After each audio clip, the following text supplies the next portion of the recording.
எதிர்பார்த்து கொண்டிருந்த பயிற்சி பட்டறை.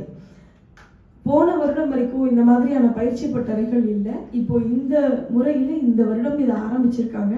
இது எதுக்காகனா, நம்ம டோஸ் மாஸ்டரில் சேரக்கூடியவர்களுக்கு எப்படி இவங்களை நேரடியான ட்ரைனிங் மட்டும் இல்லாமல் ஜூம் வழியாகவும் இந்த பயிற்சி பட்டறைகள் நடந்து கொண்டு இருக்கு. இது எல்லாமே நீங்கள் கலந்துக்கிட்டு பங்கெடுத்துக்கிட்டிங்கன்னா நமக்கு நிறைய பலன் இருக்கும்.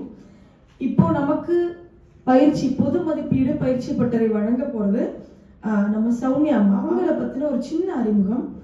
முதுகலை பட்டதாரியான இவர் சென்னையில் பள்ளி ஆசிரியராக பணியாற்றி இருக்கிறார். இப்பொழுது இல்லத்தை ஆண்டு கொண்டு 7 கொண்டிருக்கிறார். 7 ஆண்டுகளுக்கு முன்பு தமிழ் மொழி பண்பாட்டுக் கழக பேச்சாளர் மன்றத்தின் உறுப்பினராக ஆனார். நமது மன்றத்தில் 3 முறை செயலவை உறுப்பினராகவும் தலைவராகவும் இருந்திருக்கிறார். T2 வட்டார இயக்குநராகவும் திருவள்ளுவர் மன்றத்தின் மன்ற ஆலோசகராகவும் இருக்கிறார். தமிழ் மொழி பண்பாட்டுக் கழக மேம்பட்ட பேச்சாளர் மன்றத்தின் முதல் தலைவராகவும் பணியாற்றி இருக்கிறார்.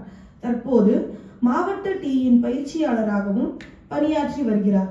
பட்டிமன்றம் கருத்தரங்கங்களில் கலந்து கொண்டுள்ளார்.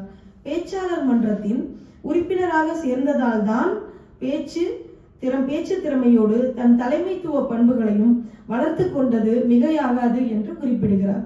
இவர் மிகவும் திறமைசாலி என்பதில் சிறிதும் ஐயமில்லை. அவருடைய திறமையை இங்கே நமக்காக சொல்லித் தருமாறு கேட்டுக்கொள்கிறேன். அம்மாவை மேடைக்கு அழைக்கிறேன். தமிழ் அன்னைக்கும் தமிழ் சான்றோர் நிறைந்த இந்த சபைக்கு என் முதற்கண் வணக்கம். எனக்கு ரொம்ப பிடிச்ச குரல், கற்க கசடர கற்றை கற்றபின் நிற்க அதற்கு தக. அதாவது என்னைக்குமே வாழ்நாள் முழுவதும் எனக்கு கற்க ரொம்ப பிடிக்கும். அப்படிதான் இந்த பேச்சாளர் மன்றத்தில் நான் சேர்ந்தேன் என் மகள் மூலமாக. இங்கே நான் கற்றதையும் பெற்றதையும் தான் உங்ககிட்ட நான் பகிர வந்திருக்கேன். பொது மதிப்பீட்டு இதற்கு எனக்கு நிறைய உறுதுணையாக இருந்து என்னை கவர்ந்தவர்கள் இப்படிலாம் கூட பண்ணலாம், நான் அதில் குறிப்பிட்டு இவங்க மட்டும் சொல்கிறேன்னாதீங்க, அவங்கள பார்த்து எனக்கு அந்த பொது மதிப்பீடு பண்ணணும்னு ஒரு தாக்கத்தை ஏற்படுத்தியவர்களில் முதல் ஆள் மாணிக்க வாசகம் அவர்கள். ஏன்னா அவரோட பொது மதிப்பீடு அவ்வளோ நல்லா இருக்கும். அதே மாதிரி டிடிஎம் சுந்தர்ராவ், இவங்க பொது மதிப்பீடுலாம் முதல் ஆரம்ப காலகட்டத்தில் நான் பார்த்து கவர்ந்து நான் இங்கே அந்த பொது மதிப்பீடு எனக்கு தெரிந்த அளவில் நான் கற்றதை உங்களுக்கு தருகிறேன். முதல்ல ஒரு விடயம், அதே மாதிரி மொழி மதிப்பீடு நான் யார்கிட்ட கற்றுக்கிட்டேன்னு நான் அதிகம் சொல்கிறேன். கேத்திரபாலன், இவங்கெல்லாம் அருமையாக மொழி மதிப்பீடு செய்வாங்க. அது மாதிரி செந்தில்னு ஒருத்தர் இருந்தார், அவரும். இவங்கெல்லாம் சிறப்பாக இந்த மாதிரி ஒவ்வொருத்தர்கிட்ட நம்ம கற்றுப்போம். அதை தான் நான் என்னெல்லாம் எல்லார்கிட்டையும் எல்லாம் கற்றுக்குறோம், அதை நான் இங்கே சொல்கிறேன். முதல்ல பொது மதிப்பீடு அப்படின்னா என்ன அப்படின்னா, ஒரு மன்ற கூட்டம் ஆரம்பிக்கிறதுக்கு முன்னாடி என்ன தயாரிப்புகள் நடந்தது, மன்ற கூட்டத்தின் அன்று கூட்டம் ஆரம்பிக்கும் முன் எப்படி இருந்தது, கூட்டத்தில் எப்படி இருக்கு, கூட்டம் நடந்தது எப்படி நடந்தது, இதை பற்றின ஒரு ஆய்வு தான், ஒரு ஆய்வறிக்கைன்னு கூட நம்ம சொல்லலாம். ஏன்னா இது எதற்கு முக்கியம்னு கேட்டிங்கன்னா, ஒரு மன்றமோட வளர்ச்சிக்கு இந்த பொது மதிப்பீடு தயவு செய்து முக்கியம். கண்டிப்பாக எது வைக்கிறீங்களோ இல்லையோ உங்கள் மன்ற கூட்டத்தில் கண்டிப்பாக பொது மதிப்பீடு கண்டிப்பாக இருக்கணும். ஏன்னா அப்போ தான் நம்ம என்ன செய்கிறோம், நம்ம எங்கே நம்மளை உயர்த்திக்கணும் அப்படின்னு நமக்கு தெரியும். அதாவது ஐயோ பொது மதிப்பீட்டாளர் இதை சொல்லிட்டாங்களே அதை சொல்லிட்டாங்களே, அதனால் எப்பயுமே ஒரு சிலை சிற்பி வடிக்கும் பொழுது அந்த சிலையில் தேவையில்லாததா நீக்கினாதான் அந்த சிலை அந்த கல் சிலையாகும். அந்த மாதிரி நம்ம கிட்ட இருக்கிற இல்லை நம்மளுடைய குறை நிறைகளை களையறதுக்கு ஒரு ஆள் இருந்தால் முதல்ல அவங்களை கூப்பிடுங்க. அது உங்கள் வளர்ச்சி பாதையை உங்களை இட்டு செல்லும். பொது மதிப்பீடு அதுதான். அதில் மதிப்பீட்டின் சிறப்பு அம்சங்கள், மேம்பாடு, இந்த கூட்டம் எப்படி நடந்தது, இதில் என்ன சிறப்பு அம்சங்கள், மேம்பாடுகள், அந்த கூட்டத்தில் என்னென்ன மேம்படுத்தலாம் அப்படின்றத சொல்லணும். முதல்ல பார்த்தீங்கன்னா, உங்களுடைய ஒரு மன்ற கூட்டத்துக்கு முன்னாடி என்ன பண்ணுவாங்க, பதாகை வெளியிடுவாங்க. அந்த பதாகையில் நான் என்ன பண்ணுவேன், ஒரு பொது மதிப்பீட்டராக இதை அழைத்தா முன்கூட்டியே அதில் இந்த பதாகையும் நிகழ்ச்சிகள் நமக்கு முன்னாடியே வந்துடும். அதில் இருக்க சிறப்பு அம்சங்கள், அப்புறம் அதில் என்ன இருக்குது, மேம்பாடுகள், இதை நான் சொல்லுவேன். இப்போ இந்த பதாகை எடுத்துக்கிட்டிங்கன்னா எல்லாமே இருக்குது. நமக்கு தேவையான அனைத்து விவரங்களும் இருக்கு. மன்ற கூட்டம் எத்தனாவது மன்ற கூட்டம், அப்புறம் என்னென்ன அனுமதி இலவசம்னு போட்டாங்க. ஏன்னா சில பேருக்கு வந்து ஒரு இது இருக்கும், இதுனா பணம் கொடுக்கணுமா, அனுமதி இலவசம், சிற்றுண்டி வழங்கப்படும், எல்லாம் சொல்லிட்டாங்க. என்னென்ன நடக்கிறதுன்னு இந்த சின்ன பதாகையில யாரை தொடர்பு கொள்ளணும், அத்தனை விவரங்களும் தமிழும் ஆங்கிலமும் கலப்போட சொல்லியிருக்காங்க. அதே மாதிரி இன்னைக்கு தீபம் அப்படின்னு அவங்க கருப்புரை எடுத்திருக்காங்க. அந்த கருப்புரல் கொற்றிய திருக்குறளும் சொல்லியிருக்காங்க, எல்லா விளக்கும் விளக்கல்லன்னு. இதுல இவ்வளவு அழகான பதாகை, இதுல உங்களுக்கு மேம்பாடுன்னு என்ன நினைக்கிறீங்க? இல்ல, அது இல்ல. மேம்பாடுன்னு என்ன நினைக்கிறீங்கன்னா, தீபம்ன்றது தமிழ் வார்த்தையே இல்லை. அதுதான், தீபம்ன்றது தமிழ் வார்த்தையே கிடையாது. அது வந்து ஒரு, அதாவது வடமொழி சொல்லலாம். அது விளக்குன்னு போட்டிருக்கலாம், இல்ல ஒளி அப்படின்னு போட்டிருக்கலாம். அதுதான் சுடர் எதுவும் அப்படின்னு. அதுதான் ஒரே ஒரு மேம்பாடு. அதே மாதிரி நீங்க இமேஜினேஷன் அறைன்னு போட்டிருக்கீங்க தமிழ்ல, கற்பனைன்னு சொல்லலாம். ஏன்னா நீங்க அது ஆங்கிலத்துல எழுதிட்டீங்க இமேஜினேஷன் அறைன்னு. அதையே நீங்க தமிழாக்கம் பண்ணும் பொழுது முடிந்தாலே அதை தமிழாக்கம் பண்ணியிருந்தா சிறப்பா இருக்கும். இதுதான் ஒரு மேம்பாடு. நம்ம வந்து அதை வந்து மனம் நோகாம எப்படி சொல்லணும், வலிக்காம அடிப்பார் பாருங்க நம்ம வடிவேல் பாணியில, மனம் நோகாம சிரித்துக்கிட்டே சொல்லும் பொழுது அவங்களுக்கு அது வந்து புரியும், நம்ம சொல்லும் அது. அடுத்து இப்ப இங்க பாத்தீங்கன்னா இந்த நிகழ்ச்சிகள் எனக்கு ரொம்ப பிடிக்கும். ஏன்னு கேட்டீங்கன்னா எல்லா விவரங்களும் இருக்கும். யார் வந்து செயலவை உறுப்பினர்கள், யார் ஆலோசகர்கள், யார் மாவட்ட அதிகாரி, வட்டார அதிகாரி, எல்லாம் இருக்கு. அதோட அவங்க இன்னொன்று என்ன சிறப்பு அம்சம்னா அவங்களோட தொலைபேசி எண் கொடுத்துருக்காங்க. அப்ப அந்த தொலைபேசியில நம்ம யாருன்னா தொடர்பு கொள்ள வேண்டும்னாலும் தொடர்பு கொள்ள முடியும். இது ஆங்கிலத்திலும் இருக்கு. ஏன்னா எல்லாருக்கும் தமிழ், சில பேருக்கு தமிழ் பேச வரும் ஆனா படிக்க வராது. அப்ப அவங்களுக்கு அது ஒரு உறுதுணையா இருக்கும். இந்த கடைசி பகுதி வந்து என்னென்ன கற்றல் பாதைகள்ல இருக்கு. ஏன்னா இங்க பாத்தீங்கன்னா கற்றல் பாதையில என்னென்ன, சில பேர் வந்து விளக்க உரை வழங்குதல், ஓ அப்படின்னா என்ன நமக்கு தெரியாது, ஈர்க்கும் நகைச்சுவை, இதெல்லாம் இருக்கிறதுனால இங்க பின்னாடி இதெல்லாம் இருக்கு நம்மளோட கற்றல் பாதையில அப்படின்னு நமக்கு தெரிய வருது. விவரங்கள் அடங்கியது, அது ஒரு பேச்சு. இந்த விவரம் வந்து உங்களுக்கு வந்து இதை வைத்து கொண்டிருந்தாலே நேர கண்காணிப்பாளருக்கு மிகவும் உபயோகமாக இருக்கும், பார்வையாளருக்கும் இது உபயோகமா இருக்கும். இது ஒரு சிறப்பான ஒரு வடிவமைப்பான நிகழ்ச்சிகளை நான் பார்க்குறேன். அதற்கு ஒரு பாராட்டுக்கள். இப்போ இதெல்லாம் சொல்லிட்டோம்.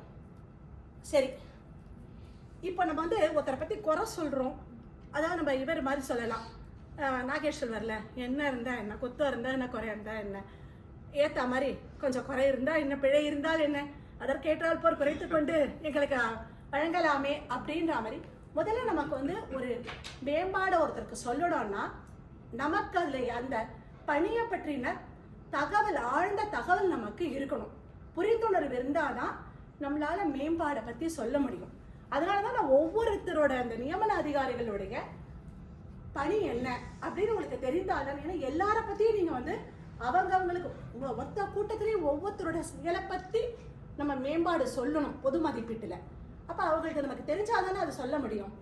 இப்ப அரங்க காவலரா நமக்கு ஒரு பணி கொடுக்குறாங்க. நம்ம என்ன நினைக்கிறோம், நேரம் இங்க வந்து உட்காந்து குரல் சொல்லிட்டு 2 நிமிஷம் பேசிட்டு கருப்புரல் சொல்லிட்டு தலைவர்கிட்ட மேடை ஒப்படைத்தா போரும் அப்படின்னு நம்ம நினைக்கிறோம். அது மட்டும் நம்ம பணி இல்லை. அரங்காக்காவல்னா மன்ற கூட்டம் ஏற்பாடு பண்றதுக்கு இங்க முன்னாடியே வரணும். இந்த நாற்காலி எல்லாம் சரியா இருக்கா, உணவு வந்துடுச்சா, இது அத்தனையும் அன்றைய அரங்காவலர் சரி செய்யணும். அது மட்டும் இல்ல, முடிந்தால் அடுத்த முறை வருகை பதிவு எடுத்துக்கோங்க. ஏன் இது வந்து வேணும்னு சொன்னா, எத்தனை பேர் வந்தாங்க, அவங்க தொலைபேசி பார்வையாளரை வந்தவங்க, புதியவரா, மன்றத்தை சார்ந்தவரா, இந்த வருகை பதிவேற்று இருந்தா பார்வையாளர்கள் யாருன்னா வந்தா அவங்க கூட தொடர்பு கொண்டு தலைவரோ இல்ல மக்கள் சேர்க்கை பிபிஎம் அவரை பார்வையா புது மன்ற உறுப்பினரா அவரை சேர்க்க முடியும். அதனால இந்த இடத்துல வருகை பதிவு இருந்தா சிறப்பா இருக்கும். சரியான நேரத்துல மன்ற கூட்டத்தை ஆரம்பிக்க வேண்டியது அரங்காவலருடைய வேலை. தலைவர் வராரு வரல, உங்களுக்கு நான் 9:30னா தலைவர் வந்தா மன்ற கூட்டத்தை ஆரம்பிங்க. தலைவர் இல்லை என்றால் நம்ம அதை நிஜமாவே அதை கொண்டு வரணும். அது அடுத்தது யார் இருக்காங்க, துணைத் தலைவர் கல்வி இருந்தாலும் கூட்டத்தை நம்ம ஆரம்பிச்சிடணும். யாருக்காகவும் மன்ற கூட்டம் நிற்கக்கூடாது. ஏன்னா டோஸ் மாஸ்டர் விதியின்படி நேரம் ரொம்ப முக்கியம். நம்ம பேச்சாளர் மன்றங்கள் கருப்பொருளை ஒட்டி ஒரு திருக்குறள் சொல்லலாம், இல்லை ஒரு பாடல்கள் சொல்லி பொருளை விலைக்கு மேடையை கண்டிப்பா தலைவரை கூப்பிட்டு ஒப்படைக்கணும். அது மட்டும் ஒரு வேலையா அப்படின்னா இல்லை, வாக்கெடுப்பு நடத்த வேண்டும். இப்போ வாக்கெடுப்பு நடத்தும் போது அந்த அரங்க காவலர் முதலியே தன் வாக்க எடுக்கத்துல சேர்க்கக்கூடாது. அவர் எண்ணி முடித்து இப்ப இருவர் சமநிலையில இருந்தா அவர் தன் வாக்க பதிவு செய்யும். அதாவது ஒருவர் மட்டுமே சிறந்த பேச்சாளராக தேர்ந்தெடுக்க வேண்டும். அதுதான் சிறப்பு. அப்பதான் அந்த ஒரு மன்றத்தோட தயாரத்தை உயர்த்தும். இப்ப இருவர் இருந்தாங்கன்னா இந்த அரங்க காவலர் தான் தன்னுடைய வாக்கை கடைசியாக அளிக்க வேண்டும். அந்த இருவர் அடுத்தது மன்ற கூட்டத்துல பேச்சாளர்கள், மதிப்பீட்டாளர்கள், அப்புறம் அங்கங்கள் நடக்கும்போது யாரும் உள்ள வரவோ நுழையவோ இல்லை வெளியே செல்லவோ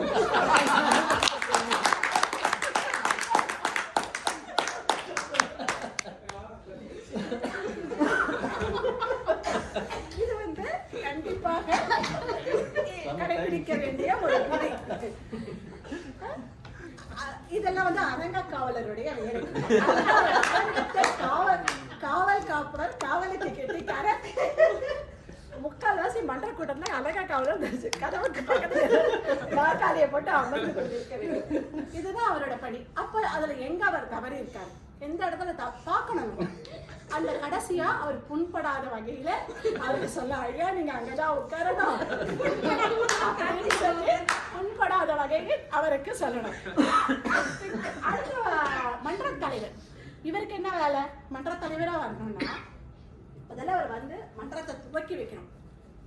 முதல் வேலை அனைவருக்கும் வணக்கம்னு சொல்லிட்டு, இன்றைய மன்ற கூட்டம் எத்தனாவது மன்ற கூட்டமோ நான் துவக்கி வைக்கிறேன். நம்ம கிட்ட ஒரு கொடுத்துருப்பாங்கல்ல ஆணி அடிக்க, அது நிறைய பேர் அது பண்றது நம்ம தவறும். கண்டிப்பாக தலைவர் இன்றைய மன்ற கூட்டத்தை நான் துவக்கி வைக்கிறேன்னு சொல்லி 3 வாட்டி அடிக்கணும். அதை சொல்லிட்டு தான் மன்ற கூட்டத்தை துவக்கி அனைவரையும் முடிந்தவரை எழுதிக்கோங்க. மன்ற தலைவர்கள்லாம் யார் வந்திருக்காங்க என்ன, ஏன்னா அதுக்கு தான் நம்ம ஒரு 10 நிமிடம் முன்னாளாக வந்தா சிறப்பா இருக்கும். அவங்க பேரெல்லாம் சொல்லி அதிகாரியிலேருந்து அதாவது இப்போ வட்டார இயக்குனர் வந்திருக்காரு, மாவட்ட இயக்குனர் கேத்திரவாட அவர்களை வருவாருன்னு, பயிற்றுவிப்பாளர் டிவிஷன் டி மாவட்ட பயிற்றுவிப்பாளர் மாணிக்கவாசக தேவர் வருவார், அப்புறம் மன்ற தலைவர்கள், பிற மன்ற உறுப்பினர்கள், நம்ம மன்ற உறுப்பினர் எல்லாரையும் வரவேற்கிறேன்னு சொல்லணும். மன்றத்தினோட உறுப்பினர் மன்றத்தின் சாதனைகளை அதை நம்ம முதல்லயே சொல்லிடணும். நிகழ்ச்சி நெறியாளரை தயவு செய்து நல்லா உற்சாகமா வரவேறுங்க. அவங்களை பத்தி ஒரு கொஞ்சம் எழுதி கேட்டு அவங்களோட சிறப்புக்களை ஒரு 4 ஒரு அவங்கள பத்தி ஒரு 4 புள்ளிகள் அவங்கள பத்தின ஒரு இதை அழகா சொல்லுங்க. ஏன்னா அப்பதான் ஏன்னா அவர் நிகழ்ச்சி நெறியாளர் அந்த மொத்த நிகழ்ச்சியை எடுத்துட்டு போறாரு. அந்த உற்சாகம் பாராட்டுக்கு மயங்காதவங்க யாருமே இல்லை இல்லையா? அதனால நம்ம அதை அவங்கள பத்தின ஒரு முத்தாய்ப்பா அழகா அவங்களை ஒரு அறிமுகப்படுத்தினா சிறப்பா இருக்கும். வாக்கெடுப்புல இதை நான் கண்டிப்பா சொல்ல விரும்புறேன். வாக்கெடுப்புல நேரத்தின் அடிப்படையில தகுதி நீக்கம் செய்யப்பட்டாங்கன்னா தயவு செய்து அவர்களுக்கு வாய்ப்பை தராதீங்க. உங்களுக்கு அது உரிமை இருக்கு, தலைவரா நீங்க தேர்ந்தெடுக்கலாம். ஏன்னு கேட்டீங்கன்னா ஒரு சிறந்த தலைவர் உருவாக்கணும்னா நல்ல உறுப்பினர்களை நாளைக்கு அவங்க போட்டிகள்ல பங்கெடுக்கும் போது நேரம் ரொம்ப அவசியம். இது ஒரு பயிற்சி தளம். அதனால தலைவர்கள் தயவு செய்து அதை நம்ம தவிர்த்தா சிறப்பா இருக்கும்ன்றது என்னுடைய தாழ்மையான கருத்து. ஆனா வாய்ப்பு வழங்காமல் ஆனா அவங்களுக்கு சொல்லுங்க, நீங்க சிறப்பா பேசுனீங்க, ஆனா நேரத்தின் அடிப்படையில தான் உங்களுக்கு நீங்க தகுதி நீக்கம் வாக்கெடுப்புக்கு தகுதி பெறவில்லை அப்படின்றத அவர்களுக்கு எடுத்துரைத்தா அவங்க அதை புரிஞ்சுப்பாங்க. மதிப்பீட்டாளர்கிட்ட வரும்பொழுது அதை நான் சொல்றேன். ஆனா அடுத்தது நீங்க பாத்தீங்கன்னா முடிவுரையில வந்தவங்க அத்தனைக்கு முடிந்த வரைக்கும் எல்லாருக்கும் நன்றி உரை சொல்லிட்டு அதுக்கப்புறம் நிகழ்ச்சி நாடாக்கள் அதெல்லாம் வரும். இதுமாதிரி மன்றம் இது பொது மதிப்பீட்டில் வராது, இருந்தாலும் சொல்றேன், முடிக்கும் போதும் அடித்து இன்றைய மன்ற கூட்டத்தை இனிதே நிறைவு செய்கிறேன்னு அடித்து ஒரு வாட்டி அடித்து அந்த இதை முடிக்கணும். நம்ம கையில் இருக்கிற அந்த ஆணையை அடித்து ஒரு வாட்டி முடிக்கணும். அது நம்ம பண்ணணும். அதே அடுத்த மன்ற கூட்டம் எப்போனா அவங்களுக்கு விவரங்களையும் அளிக்கணும். இதெல்லாம் தலைவர்களுடைய வேலை. இப்போ இதில் என்ன பண்ணணும்னா கற்றுக்கோங்க. அப்போ தான் நம்ம குறைகள் இருந்தால் அவங்களுக்கு சொல்ல முடியும். நம்ம இவர் ரொம்ப முக்கியம். அதாவது ஒரு இந்த நியமன அதிகாரிகளும் ஒரு மாதிரி, அதாவது முக்கியம். நம்ம உரிப்பு மாதிரி நேர கண்காணிப்பாளரை வந்து நான் கண் மாதிரி பார்ப்பேன். ஏன்னா நம்மளுடைய பேச்சாளர் மன்றத்தில் நேரம் ரொம்ப அவசியம், மேலாண்மை ரொம்ப முக்கியம். அதில் நேர கண்காணிப்பாளரோட பணி வந்து ரொம்ப முக்கியம். என்னன்னா நேரத்தை துல்லியமாக கணிச்சிட்டு எழுதி வச்சுக்கணும், சொல்லணும் எந்த நேரம். இப்போ உங்களுக்கு ஒரு உரை, இப்போ மதிப்பீட்டு உரை வருது. அப்போ அந்த நேர கண்காணிப்பாளர் அங்கே வந்து பார்க்கக்கூடாது எத்தனை நிமிடம் என்னன்னு. உங்ககிட்ட நிகழ்ச்சி நிரல் முன்னாடியே இருக்கும்.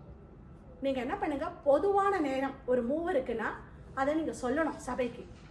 இந்த முதல் 2 பேர் இன்றைய ஒரே நேரம் என்பதால் அவர்களுக்கான நேரத்தை நான் பொதுவாக அறிவிக்கிறேன். ஏன்னா குழம்பிடும் புதுசாக வரவங்களுக்கு. என்னடா ஒருத்தர் 6, 7 நிமிடம், அப்புறம் 12லேருந்து 15னா அடுத்தவர் இந்த நிலையை பண்ணுவதால் விளக்கணும். 12லேருந்து 15 நிமிடம் அவருடைய நேரம் என்பதால் அப்படின்னு நம்ம சிவப்பு மஞ்சள் வண்ணங்கள் ஒளிரிட்டு நேரத்தை அறிவிக்கச்ச முதல்ல அவங்களுக்கு காட்டணும். 5 நிமிடத்திற்கு இப்படி, 6 நிமிடம், 7 நிமிடம் ஒளிரிப்போன்றத பார்வையாளர்கள் காட்டணும். இவங்களுக்கு தெரியும், பேச்சாளர்களுக்கு. ஏன்னா புதிய பார்வையாளர்கள் தான் வந்திருப்பாங்க, அவர்களுக்கு சொல்லணும்.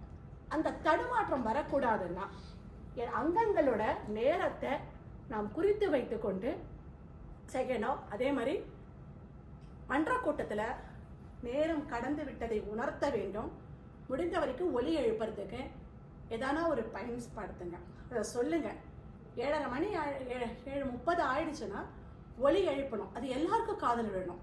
ஏன்னா அவங்க நினைக்கக்கூடாது இவர் தான் நீங்கள் வாக்கெடுப்பு போது இவர் நேரத்தை கடந்து விட்டாரு, அவர் வாக்கெடுப்புக்கு இல்லையே இவர் நல்லா தானே பேசிட்டு இருந்தாரு எல்லாம் நினைப்பாங்க. ஏன்னா நீங்கள் சிவப்பை பட்டு காட்டிகிட்டே இருக்க முடியாது.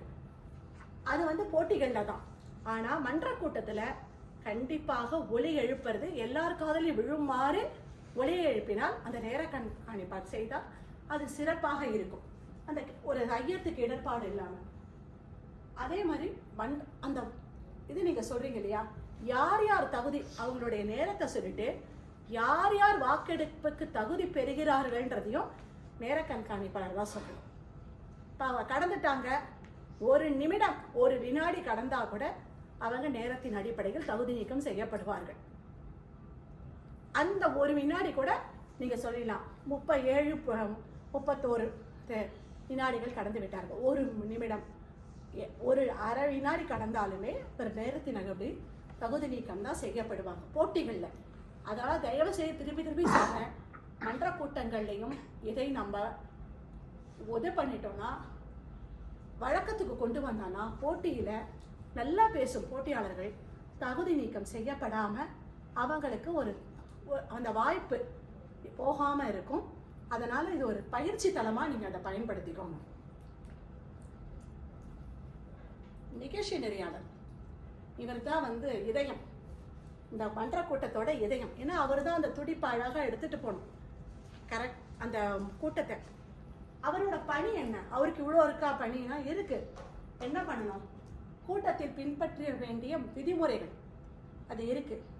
மேடை பயன்பாடு, அமைதியாக இருக்கணும், பார்வையாளர்கள் வந்து பிறர் தொன்படாமல் நடந்துக்கணும், இதெல்லாம் இருக்குது. பேச்சாளர்கள் பேசும் பொழுது பேசக்கூடாது, அமைதி காக்கணும், ஆனால் அவங்களுக்கான மதிப்பளிக்கணும். இத்தனை நம்ம விதிகள்லாம் இருக்குது. அதெல்லாம் நம்ம வந்து முதல்ல கூட்டம் ஆரம்பிக்கும் பொழுது அந்த நிகழ்ச்சி நெறியாளர் இன்றைய மன்ற கூட்டத்தின் விதிகளை சொல்லணும். சொன்னாதான் அப்புறம் முதல் வேலை நிகழ்ச்சி நிரலில் மாற்றம் இருக்கா, ஏன்னா கடைசி நிமிடத்தில் கூட மாற்றம் இருக்கும். அந்த மாற்றம் இருக்கான்னா அதற்கு என்ன பண்ணணும்னா, கூட்டம் ஆரம்பிக்கிறதுக்கு முன்னாடி எல்லா நியமன அதிகாரிகளும் வந்து விட்டார்களா எல்லாரும் சரி பார்க்க வேண்டியது நிகழ்ச்சி நெறியாளருடைய கடமை. அவங்க என்ன பண்ணணும், பார்த்துட்டு எதனா மாற்றம் இருக்கா. இப்போ இல்லை ஒருத்தர் வரவில்லை, இல்லை தாமதமாகும்னா உடனே தலைவர்கிட்ட சொன்னால் அவர் உடனே வேற யாரனாவோ இல்லை அவராவோ இருந்தால் அந்த மாற்றத்தை நாம் தெரிவிக்க வேண்டும். அந்த மன்ற கூட்டம் ஆரம்பிப்பதற்கு முன்னால இந்த நம்ம நியமன அதிகாரிகள், அதாவது மதிப்பீட்டாளர்களாகட்டும் நியமன அதிகாரிகள் வரவில்லை என்றால் அவர்களுக்காக நம்ம காத்திருக்க கூடாது. உடனே அடுத்தவரை தேர்ந்தெடுத்து அந்த மன்ற இதை நடத்த வேண்டும். அப்போ உடனே என்ன பண்ணணும், அந்த மாற்றத்தை நிகழ்ச்சி நெறியாளர் அதை மன்ற கூட்டத்தில் அறிவிக்கணும். நிகழ்ச்சி நெறியாளர் மாற்றம் இருந்தால் அறிவிக்கணும். பேச்சாளர், மதிப்பீட்டாளர், நியமன அதிகாரி, அதாவது அவங்கள பற்றி ஒரு சிறு குறிப்பு. பேச்சாளர்களை பற்றி அவர் கதை புத்தகம் படிக்க பிடிக்கும், இல்லை கவிதை எழுத பிடிக்கும். அவரை பற்றி எல்லாருக்கும் பேச்சாளர்ன்றது எல்லாருக்கும் தெரியும், பொதுவாக தெரியும். அவரை பற்றி நம்ம அவர்கிட்ட இருக்க இன்னும் ஒரு தனித்துவமான விடயத்தை, இல்லை அவர் நகைச்சுவையோட பேசுவார், கருத்து ஆழமிக்க, அவரை பற்றி ஒரு புகழ்ந்து ஒரு இரண்டு வரிகளாவது நீங்கள் சொன்னீங்கன்னா அறிமுகத்தில் அவர்களுக்கு என்ன ஆகும்னா அந்த பேச வரும்போது இருக்கிற தயக்கம் பதட்டம்லாம் கொஞ்சம் குறைஞ்சி எப்பயுமே நம்ம புகழ்ந்தோட நமக்கு என்ன ஆகும், அந்த சந்தோஷம் நமக்கு தொற்றிக்கொள்ளும். அப்போ அதனால அவங்களுக்கு அது ஒரு கொஞ்ச நேரம் அவங்கள இதுவாகும். அது பண்ணணும். தயாரிக்கப்பட்ட அதே மாதிரி ஒரு அங்கத்தையும் என்னென்ன அங்கம் அந்த அங்கத்தை பற்றின ஒரு விளக்கம் சபையில் சொல்லணும், நிகழ்ச்சி நிரலை வச்சுக்கிட்டு. ஏன்னா நிறைய புதிய பார்வையாளர்கள்லாம் வந்திருப்பாங்க எல்லாரும். அப்போ அவங்களுக்கு அது புரியணும். இல்லை புதிய உறுப்பினர்களாக இருப்பாங்க. தயாரிக்கப்பட்ட உரைனா என்ன அதை நம்ம அறிமுகப்படுத்தி அதை சொல்லணும். ஒரு அங்கத்தையும் விளக்கணும். தயாரிக்கப்பட்ட உரைனா என்ன, மதிப்பீட்டு உரைனா என்ன, அரங்க பேச்சுனா என்ன. அரங்க பேச்சை அவர்கிட்ட ஒப்படைச்சுன்னா அவர் பார்த்துப்பாரு, அரங்க பேச்சு வழி நடத்துவார். அதே மாதிரி மொழி மதிப்பீடுனா என்னன்னா அவங்கள அறிமுகப்படுத்துறது. இந்த 2 அங்கங்கள் என்னென்ன இருக்கு இன்னைக்கு அதெல்லாம் நீங்க விளக்கணும். இன்னைக்கு என்னென்ன அங்கங்கள்லாம் இருக்குன்றது. இப்போ தயாரிக்கப்பட்ட உரை, இந்த மதிப்பீட்டு அங்கம், நேர கண்காணிப்பாளர் அறிக்கை அவர்கிட்ட வாங்கிட்டு வாக்கெடுப்பு நடந்த பிறகு வாக்கு சீட்டு வந்துடுச்சா உங்ககிட்ட அப்படின்னு நம்ம அரங்க காவலரை கேட்கணும். 70% வாக்குகள் சீட்டு பெற்ற உடனே அவர் பெற்றுவிட்டேன் அப்படின்னோடனே அப்போதான் அடுத்த நிகழ்ச்சியை நீங்கள் தொடரணும். ஏன்னா அதுதான் ஒரு முறையான இதுவாக இருக்கும். நிகழ்ச்சி நிரல் அதே மாதிரி ரொம்ப முக்கியம். நமக்கு தான் மேடை கிடச்சிருச்சுன்ட்டு நம்ம பாட்டுக்கு ஜோக், அதாவது நிறைய பேசிட்டு வள பேசிக்கிட்டு அந்த நேர மேலாண்மை இல்லாமல் இருக்கக்கூடாது. ஏன்னா ஒரு நிகழ்ச்சி நெறியாளர் தான் அந்த நேரத்தை சரியாக அந்த நிகழ்ச்சியை கொண்டு போகணும். அது மாதிரி நேரத்தின் நிகழ்ச்சி நிரலில் போட்டிருக்க நேரத்தின் அடிப்படையில் அந்த நிகழ்ச்சி செல்கிறதா என்பதை பார்க்கறதும் நேரோட. இதில் ஒரு அங்கத்திலையும் நான் எப்படி சொல்வேன்னா, இப்போ பேச்சாளர்கள், இந்த பேச்சாளர்கள் பேசுறதுக்கு முன்னாடி நான் சொல்கிறேன், நம்ம அந்த நிகழ்ச்சி நிரல் தயாரிக்கும் பொழுது அவங்களுக்கு இப்போ 5 நிமிடம் பேச போகிறாங்கன்னா நீங்கள் ஒரு 9 நிமிடம் யார் நீங்கள் தயாரித்தாலும், நாளைக்கு நீங்கள் யார் வேணால் தயாரிக்கலாம், பொதுவாக 9 நிமிடம் வைத்துக்கொண்டால் நல்லா சிறப்பாக இருக்கும் ஒரு பேச்சாளருக்கும். ஏன்னு கேட்டால் அவங்கள வருவாங்க மேடைக்கு, அறிமுகப்படுத்தணும், அவரோட நோக்கத்தை சொல்லணும், நேர கண்காணிப்பாளர் நேரத்தை சொல்லணும், அப்புறம் அவங்க பேச்சை வழங்கி அவங்க போய் அமரணும். அப்புறம் அந்த மாதிரி இருக்கும் பொழுது அந்த 1.5 நிமிடம் நமக்கு 9 நிமிடம்னா அது சிறப்பாக இருக்கும். ஒரு 2 நிமிடம் நீங்கள் 2லேருந்து 1.5 நிமிடம் அதிகமாக கொடுத்தா தயாரிக்கும் போது, நிகழ்ச்சி நிரல் தயாரிக்கும் போது பண்ணால் அது ஒரு சிறப்பாக இருக்கும். இந்த தங்களுடைய திட்டத்தின் நோக்கத்தை நான் பார்க்குறேன். நிறைய பேர் எல்லாரும், நானும் அந்த தப்பெல்லாம் செஞ்சுருக்கேன் ஆரம்ப காலகட்டத்தில். அது இது என்ன திட்டம் தானே படைக்கணும் அப்படின்னு அந்த திட்டத்தின் நோக்கத்தை உள்வாங்காமையே ஒரு தலைப்பை தேர்ந்தெடுத்து நம்ம பாட்டு திட்டத்தை வழங்குறது, அதை செய்யக்கூடாது. ஏன்னா இப்போ கேட்ட கேள்விக்கு தான் பதில் சொல்லணும். ஏதோ கேள்வி கேட்டால் அது தப்பு தான் பதில். அதே அந்த மாதிரி அந்த திட்டம் உங்களுக்கு நமக்கு கொடுத்துருக்கிறது பேச்சாளர் மன்றத்தில் அந்த திட்டத்தில் என்ன நோக்கம் அதை நம்ம நல்லா முதல்ல உள்வாங்கணும். பேச்சாளர்கள் வாங்கிட்டு இப்போ நகைச்சுவையாக பேசலாம், அப்புறம் உங்களுடைய அந்த மாதிரி அந்த நாடக பாணியில் இருக்கலாம், என்ன ஒரு அறிக்கையாக இருக்கக்கூடாது. அப்படிலாம் வரும் பொழுது நம்ம பாட்டுக்கு பேசிட்டு போகக்கூடாது. அந்த இடத்துல நகைச்சுவை இருக்கணும்னா தான் இருக்கணும். இல்லாத இடத்துல அந்த நகைச்சுவையை எல்லா பேச்சுக்கும் கொண்டு வந்தீங்கன்னா இவங்க ஜோக் அது நம்ம நிறைய வித்தியாசமான பேச்சுக்கள் நம்மளால வழங்க முடியாத போயிடும். அதனால அதை பார்க்கணும். இல்லை கதைகள் கொண்டு வரீங்க, கதை சொல்லணும், அந்த மாதிரி அதனால உள்ள வாங்கி அந்த உரையை வழங்கினா சிறப்பா இருக்கும். முடிந்த வரைக்கும் உங்க உரையை தயாரிக்கும் போதே 25%, ஏன் இதை திருப்பி சொல்றேன்னா, நீங்க உங்க தயாரிக்கப்பட்ட உரையில 25% கவிதை, மேற்கோள், திருக்குறள், இல்ல நம்ம அந்த சினிமா, காமெடி, வசனங்கள் எல்லாம் சேர்க்கிறீங்களோ 25னா இங்க பயிற்சி தளத்துல 20% வச்சுக்கோங்க. ஏன்னா நீங்க தயாரிக்கப்பட்ட உரைக்கு போட்டிக்கு போகும்போது 25%க்கு மேல இருந்து உங்க பேச்சு என்னதான் சிறப்பா இருந்தாலும் தகுதி நீக்கம் செய்யப்படும். அது ஒரு முறை வைத்திருக்காங்க. அதனால நம்ம பேச்சுல நமக்கு தமிழ் மேல ஆர்வம், பாரதி மேல காதல், பாரதிதாசன் மேல காதல், அதுக்கு நம்ம பேச்சு ஃபுல்லா ஒரே கவிதையாகவும் ஒரே பாடலாகவும் ஒரே ஒரு ஜோக்காகவும், அதாவது வடிவேலை கொண்டு வருது, இதெல்லாம் குறைத்து விட்டு, வசனங்கள் எல்லாம் குறைத்து விட்டு பயிற்சி செய்யும் போது அந்த மாதிரி பண்ணா சிறப்பா நம்மளுடைய இதெல்லாம் நம்ம ஒரு பேச்சாளர்கள் பண்ணும்பொழுது பொது மதிப்பீட்டாளர் கவனிக்க வேண்டிய ஒரு விடயம். பேசுவதற்கு முன் நம்ம ஒரு பேச்சாளர்களா முதல்ல மதிப்பீட்டாளர்களை தொடர்பு கொள்ளுங்க. இவங்க தான் நமக்கு ஒரு 2 நாள் முன்னாடி சொல்லிடுவாங்க. அவர்கிட்ட சொல்லி, இதுதான் என் திட்டம், இது நான் பேச போறேன், இதை பத்தி பேச போறேன். இது வந்து ஒரு உங்களுக்கும் மதிப்பீட்டாளருக்கும் ஒரு தொடர்பை ஏற்படுத்தும். தப்போ நீங்க தெரியாம வேற மாதிரி பேசினாலும் அவர் உங்களுக்கு ஆலோசனை வழங்குறதுக்கும் ஏதுவாக இருக்கும். நம்ம என்ன பேச போறோம்ன்றது முடிந்த வரைக்கும் 5லிருந்து 7 நிமிடம்னா நம்ம ஒரு 6 நிமிடத்திற்கு வீட்டில் தயார் பண்ணிக்கோங்க. இங்க வந்து தமிழை பத்தி ஒரு அரை மணி நேரம், அதாவது ஒரு நிமிடம், அந்த இதெல்லாம் வேண்டாம். வணக்கம், அனைவருக்கும் வணக்கம், சபையோர் அனைவருக்கும் தமிழ் தாய், அப்படி இதுவா முடிச்சு உங்களுடைய செய்திக்கு போயிடுங்க. நீங்க என்ன சொல்ல வரீங்க, அதான் கருத்தோட முடிக்கணும். ஆரம்பிக்கும் போது ஒரு கருத்து சொல்லுங்க, என்ன சொல்ல வரீங்க, உங்களுடைய பாணியில நீங்க பண்ணுங்க. உங்களுக்கு என்ன பாணி லகுவாக இருக்கோ அதில் நீங்க பேச பயிற்சி எடுத்துக்கோங்க. தயவு செய்து வீட்டில் ஒரு வாட்டி பழித்து பண்ணிட்டு பேச வந்தீங்கன்னா உங்களுக்கு உங்களுடைய பேச்சு வந்து சிறந்த பேச்சா உங்களுக்கு இருக்கும். இதெல்லாம் நம்ம பேச்சாளர்கள் பண்ணும்பொழுது இதெல்லாம் கவனிக்கணும். பொது மதிப்பீட்டாளரா, ஏன்னா இதெல்லாம் நமக்கு தெரிந்தால்தான் நம்ம மதிப்பீட்டில் சொல்ல முடியும். அடுத்தது மதிப்பீட்டாளர், இவரோட வேலை மதிப்பீடுனா நம்ம நினைக்கிறோம் 2 மணி நேரம் அந்த இதை பேசிட்டா போறோம். தயவு செய்து மதிப்பீடு வந்து மதிப்பீட்டாளர் அவர் உங்க உயிர் நண்பனா கூட இருக்கட்டும், யாரா வேணா இருக்கட்டும், மதிப்பீடு செய்யும் போது கஞ்சி சட்டை போட்டுக்கோங்க. ஏன்னு கேட்டா அவரோட வளர்ச்சிக்கு தான் நீங்க இந்த மதிப்பீட்டை செய்றீங்க. அந்த இடத்துல யார் என்னன்னு பார்க்க கூடாது. இல்ல இப்ப நானே அவங்க வந்து ஒரு அனுபவமிக்க பேச்சாளராக கூட இருக்கலாம். அவங்க பெரிய ஆளுப்பா, அவங்க ரொம்ப நாளா இங்க இருக்காங்கப்பா, அவங்க அதாவது அவங்க வெள்ளைக்காரன் போய் சொல்ல மாட்டான், அவங்க நல்ல உண்மையா அப்படிதான்ப்பா பேசுவாங்க அப்படின்னு நீங்க நினைச்சு ஒரு மதிப்பீடை செய்யக்கூடாது. அன்றைய பேச்சு அவங்களுக்கு எப்படி இருந்தது அதை வைத்துக்கொண்டு நீங்க மதிப்பீடு வழங்க வேணும். அது யாரா இருக்கட்டும், அது எந்த ஒரு பெரிய அவர் வந்து இந்த உலக அளவில் சிறந்த பேச்சாளராக கூட இருக்கலாம். ஆனா அன்னைக்கு ஒரு பேச்சு நம்மளால கேட்க முடியாது. அப்புறம் இவருக்கு போய் மதிப்பீடு செய்ய சொல்லிட்டாங்களே, நான் சொன்னா இவர் தப்பா, அவன் நினைச்சா அது நம்ம பொறுப்பு இல்லை. நீ உன் வேலை துலாக்கோல் எப்படி இருக்கு, இந்த பக்கம் அந்த பக்கம் சாயாது, யாரு என்னன்னு பார்க்காது. அந்த மாதிரி, ஏன்னா நீங்க மதிப்பீடு வழங்குறது எதுக்குன்னா ஒரு பேச்சாளரோட பேச்சை மேம்படுத்ததான், மன்றத்தோட தரம் உயரும். நீங்களும் நம்ம மதிப்பீட்டெல்லாம் இருக்கும்போது நம்ம நிறைய கத்துப்போம், நம்மளுமே நிறைய கத்துப்போம் என்னென்ன பண்ணலான்ட்டு. இப்போ பார்த்தீங்கன்னா பேச்சாளர் அவர் திட்டத்தின் நோக்கத்தை முதல்ல சொல்லிடணும். நீங்க முதல்ல நமக்கு அந்த திட்டத்தின் நோக்கத்தோட தெளிவு இருக்கணும்.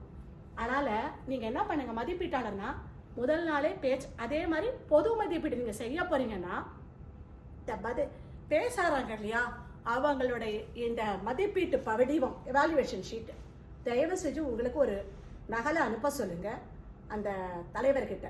ஏன்னா அப்பதான் அந்த பேச்சாளரும் என்ன பேசுறாருன்னு உங்களுக்கு தெரியும், அந்த நோக்கம் என்னன்னு தெரியும். மதிப்பீட்டாளர் அந்த நோக்கத்தை ஒழுங்கா சொன்னாரான்னு நமக்கு தெரியும். ஏன்னா எதுவுமே தெரியாம நம்ம பொத்தம் போக்கில் ஒரு மதிப்பீடு நம்ம வழங்க முடியாது. அதனால அதை நீங்க ஒரு பொது மதிப்பீடு செய்ய போறீங்க, ஒரு மதிப்பீடுனா அப்ப இதை தயவு செய்து இதை உங்க தலைவர்கிட்ட கேட்டுடுங்க. அவர் பேச்சாளருடைய அந்த மதிப்பீட்டு நகலை நீங்க வாங்கிக்கணும். வாங்கி நீங்க ஒரு வாட்டி படிக்கணும்.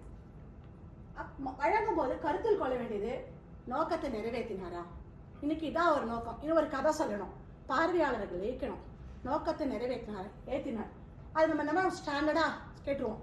நிறைவேற்றினாரா, அவர் நிறைவேற்றிருக்கவே மாட்டார். ஏன்னா அந்த தலைப்பே வேற இருக்கும், அந்த நோக்கம் வேற இருக்கும், அவர் பேசுற தலைப்பு வேற இருக்கும், அதுக்கு இதுக்கு சம்பந்தம் இருக்காது. உடனே ஒரு கேள்வி கேட்போம், நிறுத்துறா நிறைவேற்றுறா நம்மள நிறைவேற்றுறாரு அப்படின்னு தயவு செய்து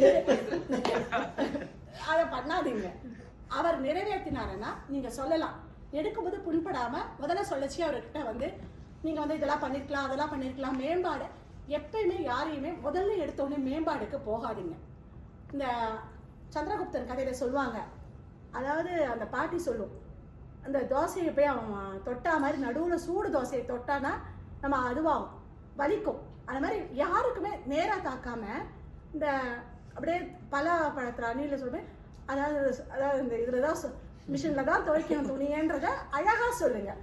அதை வந்து எப்படி சொல்லலாம்னா, நீங்கள் ஃபஸ்ட்டு உங்களோட சிறப்பு அம்சங்களை சொல்லிடுறேங்க, அப்புறம் உங்களுக்கோட மேம்பாடை சொல்கிறேன், அப்புறம் உங்கள் சிறப்புகளை சொல்கிறேன். மேம்பாடுன்றது வந்து உங்களை வந்து நீங்கள் திருத்திக்கவும் அப்படின்னு இல்லை, இதை உங்களுடைய பேச்சை வந்து நான் மேம்பாடுபடுத்துகிறோம், உங்களே இல்லை. அதனால் இந்த பேச்சை சிறப்பாக உங்கள் மேம்பாடு நீங்கள் கேட்டிங்கன்னா நீங்கள் ஒரு சிறந்த தாரகையாக பேச்சாளராக மின்னலாம். அதனால் இந்த மேம்பாடு உங்களுக்கு அதற்காக அப்படின்னு அவரை கொஞ்சம் தூக்கி வச்சுட்டு அப்புறம் நீங்கள் சொல்லணும். இப்போ அவரோட சிறப்பு அம்சம் கண்டிப்பாக எல்லாரும் பேச்சில் சிறப்பு அம்சமே இல்லாமல் இருக்காது. கண்டிப்பாக ஒரு பேச்சில் ஒரு நகைச்சுவை இருந்திருக்கும், அப்புறம் வந்து மேடை பயன்பாடு இருக்கும், உடல் மொழி இருக்கும், எது இருக்கும், சிறப்புகள் அந்த 5 கொடுத்துருப்பாங்க மதிப்பீட்டாளர். தயவு செய்து அந்த 5 என்னன்னு படிங்க. பார்வையாளரோட தொடர்பு, இதெல்லாம் நம்ம மதிப்பீடு போட்டியில் நீங்கள் ஒரு நீதிபதியாக போகிறச்சோ இது பயன்படும். இந்த 5 அவங்க பண்ணாங்களா அதை முதல்ல பார்க்கணும். நேரத்தின் அடிப்படை எல்லாம் பார்த்துட்டு அதுக்கப்புறம் கண்டிப்பாக தயவு செய்து நேரத்தில் அவங்க பண்ணானா அதையும் சொல்லுங்கள். இப்போ அவங்க வந்து 5 நிமிடம் தான் பேசியிருப்பாங்க, சூப்பராக பேசினீங்க, எல்லாருமே அவங்க பேச்சு அப்படி இருந்தது, அந்த 2 நிமிடம் இருந்தது, நீங்கள் இன்னும் உங்கள் கருத்தை சொல்லியிருக்கலாம், இந்த நேரத்தை நீங்கள் நல்லா கையாண்டிருக்கலாம். இந்த கருத்தை எடுத்து வரீங்க, ஏன்னா அவங்களுக்கான மேம்பாடு அது. அப்போ இன்னும் கொஞ்சம் கருத்து அவங்களுக்கு நம்ம இன்னும் செய்யலாம் சிறப்பா. அதான் தயவு செய்து அது உன் நண்பனாக இருந்தாலும் நீங்கள் கஞ்சி சட்டை போட்ட ஒரு ஆசிரியராக மாறி தயவு செய்து சரியான மதிப்பீட்டை வழங்கினா சிறப்பாக இருக்கும். அது உங்களையும் மதிப்பை கூட்டும். அதே மாதிரி நீங்கள் பேச்சாளர் இருந்தீங்கன்னா நம்ம நல்லா தானே பேசணும், எல்லாரும் சிரிச்சாங்களே இவர் இவ்வளோ சொல்கிறாரே அப்படின்னா அவருக்கு எந்த ஆதாயமும் கிடையாது. நீங்கள் இன்னும் சிறப்பாக ஒரு பேச்சாளராக வரணும்னு தான் அவன் அந்த மதிப்பீட்டாளர் செய்கிறார். தயவு செய்து உங்களை யாருன்னா உங்கள் பேச்சை மதிப்பீடுறவங்க குற்றம் சொல்கிற ஒரு மதிப்பீட்டாளர் இருந்தால் அடுத்த வாட்டி அவங்களையே கேளுங்க. அது ஒரு சிறந்த ஒரு விடயம். ஏன்னா நம்மளை மேம்படுத்திக்கணும். உளி அடிக்க தான் சிலையாகும். அந்த மாதிரி நீங்கள் அந்த மாதிரி வாங்க தான் இல்லையா? நம்ம அலுவலகத்துல வீட்டில் வாங்காத திட்டா சொல்லுங்க பார்க்கலாம். ஆனால் எங்கள் பேச்சாளர் மன்றத்தில் என்ன கற்றுக்குறோன்னா அழகாக சொல்ல கற்றுக்குறோம். ஒருத்தரோட குறைகளை எப்படி நிறைய மாற்ற விதையை. அப்போ அந்த வார்த்தை பயன்பாடு, அந்த மேம்பாடுல நல்ல வார்த்தைகளை பயன்படுத்தி அவங்களை தேடியாக தாக்காம நீங்கள் நேரத்தை செய்யாக்கிறியா இல்லை இப்படிலாம் பண்ணக்கூடாதுங்க, நீங்கள் நல்லா பார்க்கணுங்க, பேச்சாளர் மன்றத்தை ரொம்ப முக்கியங்க அப்படின்னு நம்ம சொல்லாமல் நீங்கள் நேரத்தை இன்னும் சிறப்பாக கையாண்டிருந்தா நீங்கள் வாக்கெடுப்புக்கு தகுதி பெற்றிருப்பீங்க. உங்கள் பேச்சு இவ்வளோ அழகாக இருந்தது, நேரத்தால் நீங்கள் தகுதி நீக்கம் பண்ணிட்டீங்க. அந்த மாதிரி அவங்களுடைய அதை அழகாக நீங்கள் சொல்கிற விதத்தில் மென்மையாக சொல்லணும். இதை நம்ம கருத்தில் கொள்ளணும். தயவு செய்து அந்த இது ரொம்ப முக்கியமான அங்கம், நிறைய பேர் நம்ம செய்யறதில்ல, அது சரியாக செய்யணும். அரங்க பேச்சு வழி நடத்துகிறவங்க வராங்க, அரங்க பேச்சு உங்களுக்கு 15 நிமிடம் 20 நிமிடம் சொன்னால் தயவு செய்து அந்த நிமிடத்திற்குள்ளே முடிக்க பாருங்க. நீங்கள் 10 சீட்டு கொடுத்துருக்கீங்கன்னா 10 பேரை பேச வைக்கணும்னு இல்லை. அந்த குழுக்கள் தான் நம்ம அந்த இது பண்ணுறோம் தலைப்பெல்லாம். அதே மாதிரி நீங்கள் அரங்க பேச்சுன்னா என்ன அப்படின்னு பார்வையாளருக்கு சொல்லணும். இப்போ அரங்க பேச்சுன்னா என்ன, நம்ம என்ன நினைக்கிறோம், திடீர்னு ஒரு நபரை கூப்பிட்டு அவருக்கு ஒரு தலைப்பை வழங்கி அவரை எங்கள் பேச அழைப்பது தான். அது எதற்கு, அவங்க அந்த கூட்டிலேருந்து வெளியில் வரணும், என்னாலும் இந்த இடத்துல மேடையை பயன்படுத்தி பேச முடியும். அப்போ யாருக்கு முக்கியத்துவம் கொடுக்கணும்னா பார்வையாளராக வந்த புதியவர்களுக்கு முக்கியத்துவம் கொடுக்கும். அப்போ அவங்களுக்கு அந்த ஒரு நம்பிக்கை வரும், நம்மளாலேயே பேச முடியும். தயவு செய்து இது போட்டி இல்லை, அதனால் இந்த அரங்க பேச்சை நீங்கள் தலைப்புகளை தயாரிக்கும் பொழுது கருப்பொருளை ஒட்டி தயாரிங்க, லெகுவாக புரியும்னா மாதிரி அவங்க பேசுறது ஈஸியாக. இப்போ இன்னைக்கு தீபம் ஒளி இல்லையா, இப்போ ஒருத்தர் பேசுகிறாரு, உங்கள் வாழ்வின் ஒளிக்காட்டி யார், ஒளி விளக்கு யார், அவங்களுக்கு அதை உடனே அவங்க அது பண்ண முடியும். அது அந்த மாதிரி ஒரு சின்ன தலைப்பாக முடிந்த வரைக்கும் கொடுங்க. அப்போ அவங்களுக்கு அது பேச வைக்கும், ஊக்குவிக்கும். அப்போ நம்ம சொல்லலாம், இல்லை நீங்கள் இன்னும் கொஞ்சம் கருத்து சொல்லலாம், உங்களுக்கு மணி இருக்குது அப்படின்னு சொல்லி அவரை ஊக்குவித்து அரங்க பேச்சாளர் தான் பண்ணணும், நெறியாளர் தான். இல்லை நீங்கள் பேசுங்க, அப்புறம் அப்புறம் அவர் எப்படி அப்படி அது அவர் தூண்டி அதை நம்ம பேச வைக்கலாம். அவர் அந்த ஒரு இதை பண்ணி அப்புறம் பிற மன்ற உறுப்பினர்கள் இல்லை அந்த மன்றத்தில் பேசாதவங்க அவங்களை அழைத்து நீங்கள் பேச சொன்னால் சிறப்பாக இருக்கும். முதல்ல அரங்க பேச்சில் ஏன்னா பொது மன்ற உறுப்பினர்கள் யார் வேணா வருவாங்க, அவங்க பேரை சொல்லி கூப்பிட்டுட்டு அவங்கள பற்றி ஒரு அறிமுகம் சொல்லுங்க. அவர் எங்கே வேலை செய்கிறார் என்ன, ஏன்னா அவருக்கு அந்த மேடை கொஞ்சம் லெகுவாகும், அந்த இதில் பதட்டம் தனியும். இப்போ அவர் பேச சொல்லிட்டு அதுக்கப்புறம் உங்கள் தலைப்பை நீங்கள் உறக்க வாசிக்கணும். என்ன தலைப்புனா ஒரு பெயர் தலைப்பு 2 வாட்டி சொல்லணும். திருப்பி தலைப்பை சொல்லி பெயரை சொன்னாதான் உறக்க சொன்னால் அது புரியும்.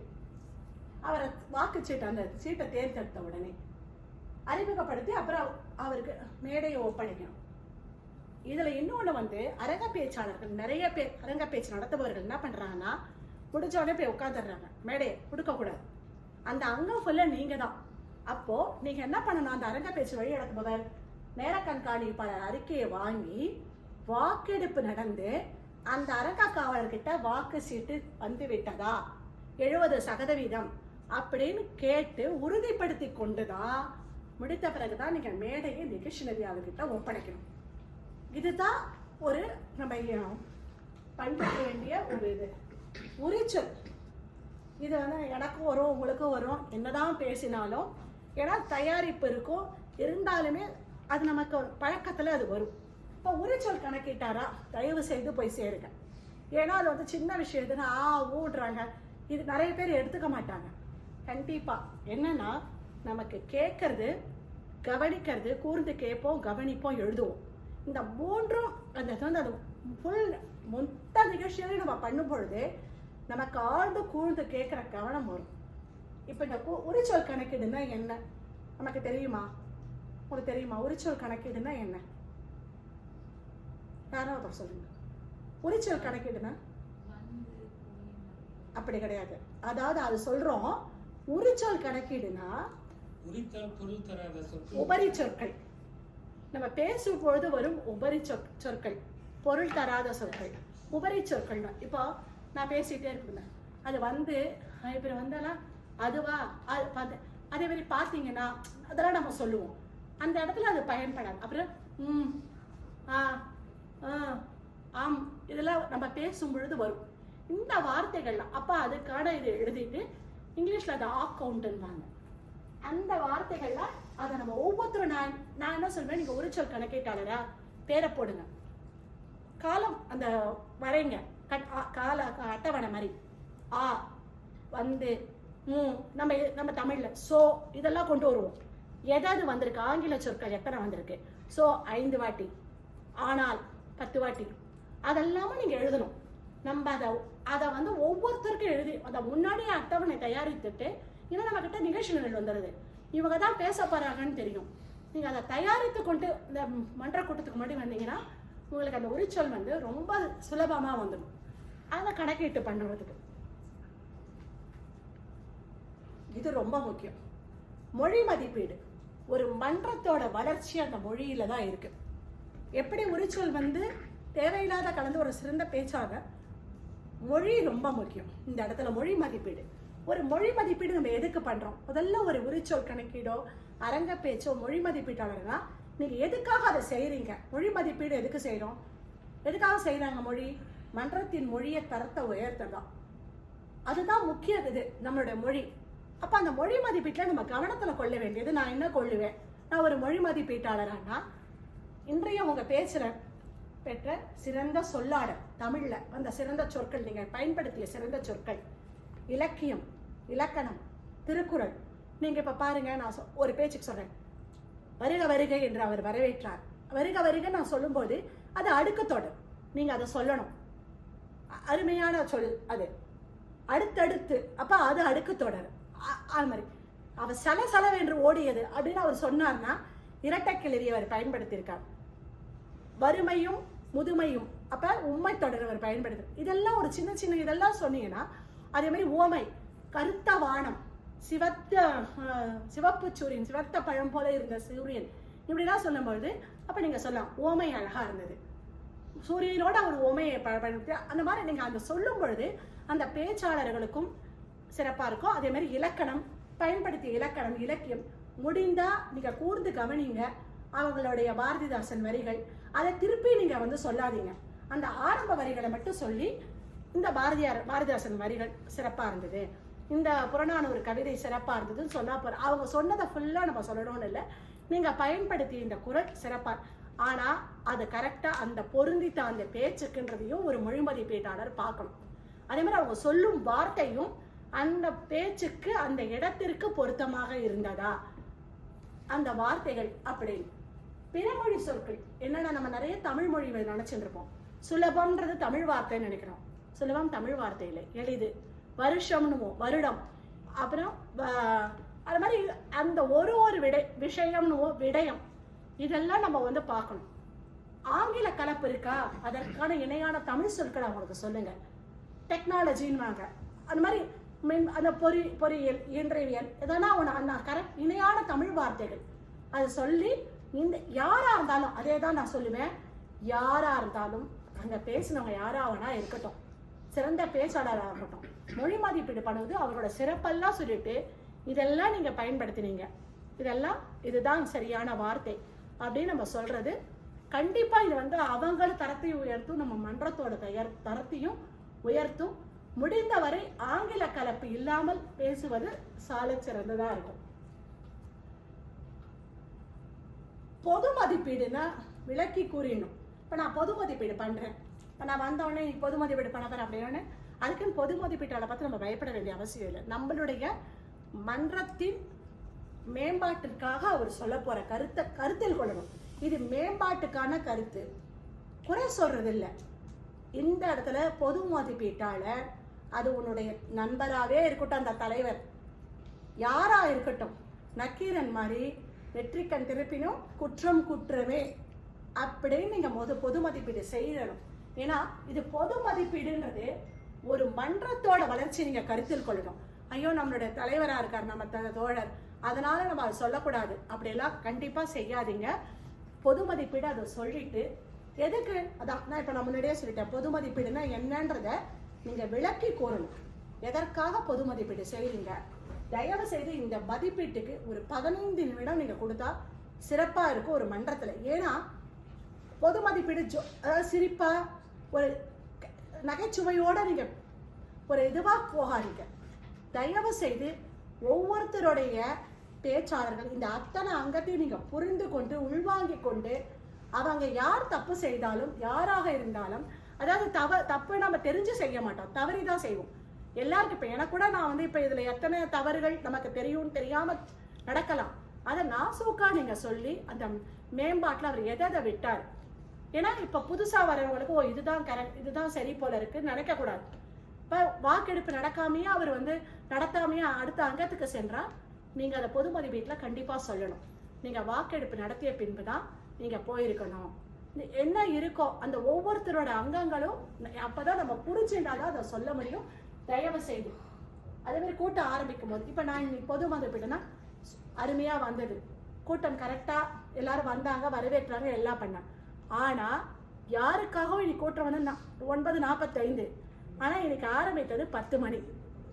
அப்ப நம்ம யாருக்காகவும் அந்த 15 நிமிடம் நிக்க கூடாது. ஏன்னா அதுக்கு முன்னாடி வந்தவங்களுக்கு ஒரு மதிப்பு கொடுக்கணும் இல்லையா, அந்த நேரத்தை கருத்தில் கொண்டு சரியான நேரத்துல வந்தவங்களுக்கு ஒரு மதிப்பு கொடுக்கணும். அதனால அது யாராக இருந்தாலும் யாருக்காகவும் கூட்டம் நிறுத்தக்கூடாது. அந்த சரியான நேரத்துல கண்டிப்பா ஆரம்பிச்சிடணும். அரங்க காவலருடைய பணி அதுதான். அது தலைவரே வரலனாலும் செயலவையில யார் இருக்காங்க, அடுத்த துணைத் தலைவர் கல்வி, அவரை கூப்பிட்டு பேசுங்க. அதே மாதிரி மதிப்பீட்டாளர் வரலையா உடனே மாத்துங்க.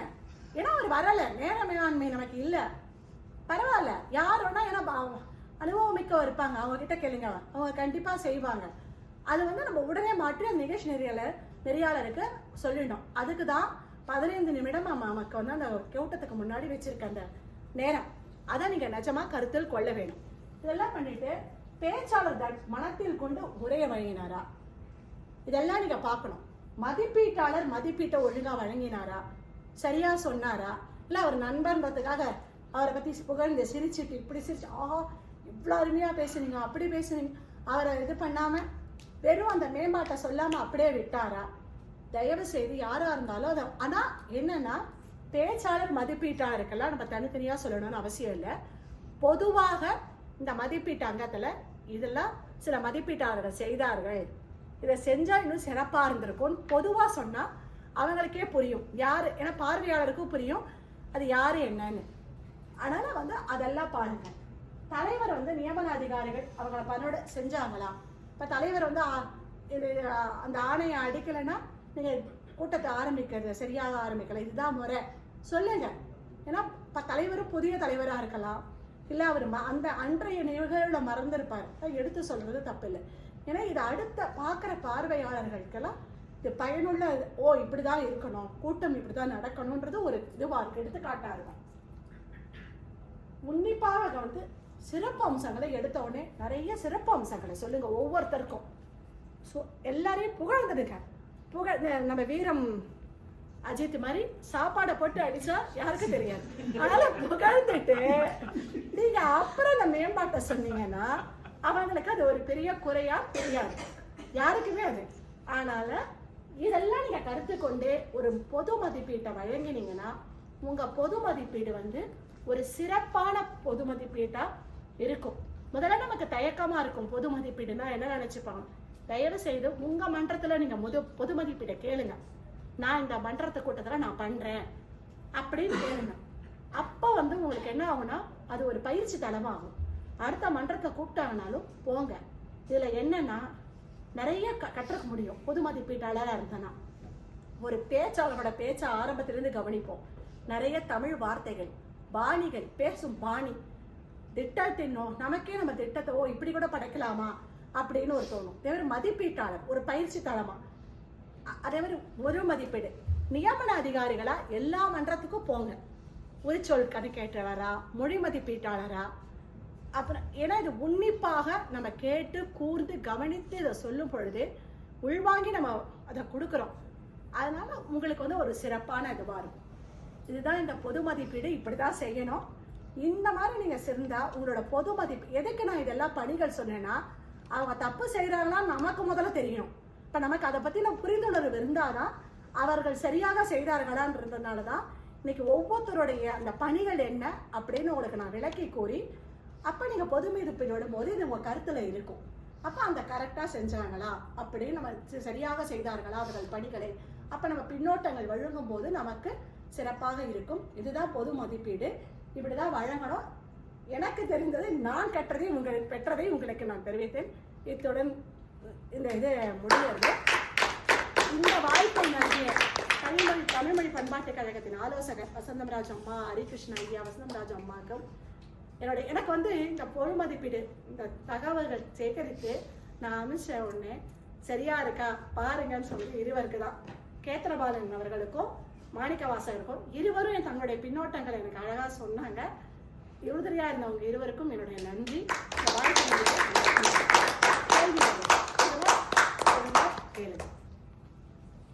போனீங்கன்னா அதை நீங்க பதிவிறக்கம் செஞ்சுட்டீங்கன்னா அப்ப உங்களுக்கு அது தெரியும். அதுல இதுவா சொல்லுவாங்க என்னென்ன பண்ணணும்ட்டு ஜெனரல் அந்த எவாலுவேஷனுக்கு. இதை நீங்க அந்த இதுக்கு போய் பாருக்கலாம். எதனா கேள்வி பதில் இருக்கா? ஒரு கேள்வி இருக்கு.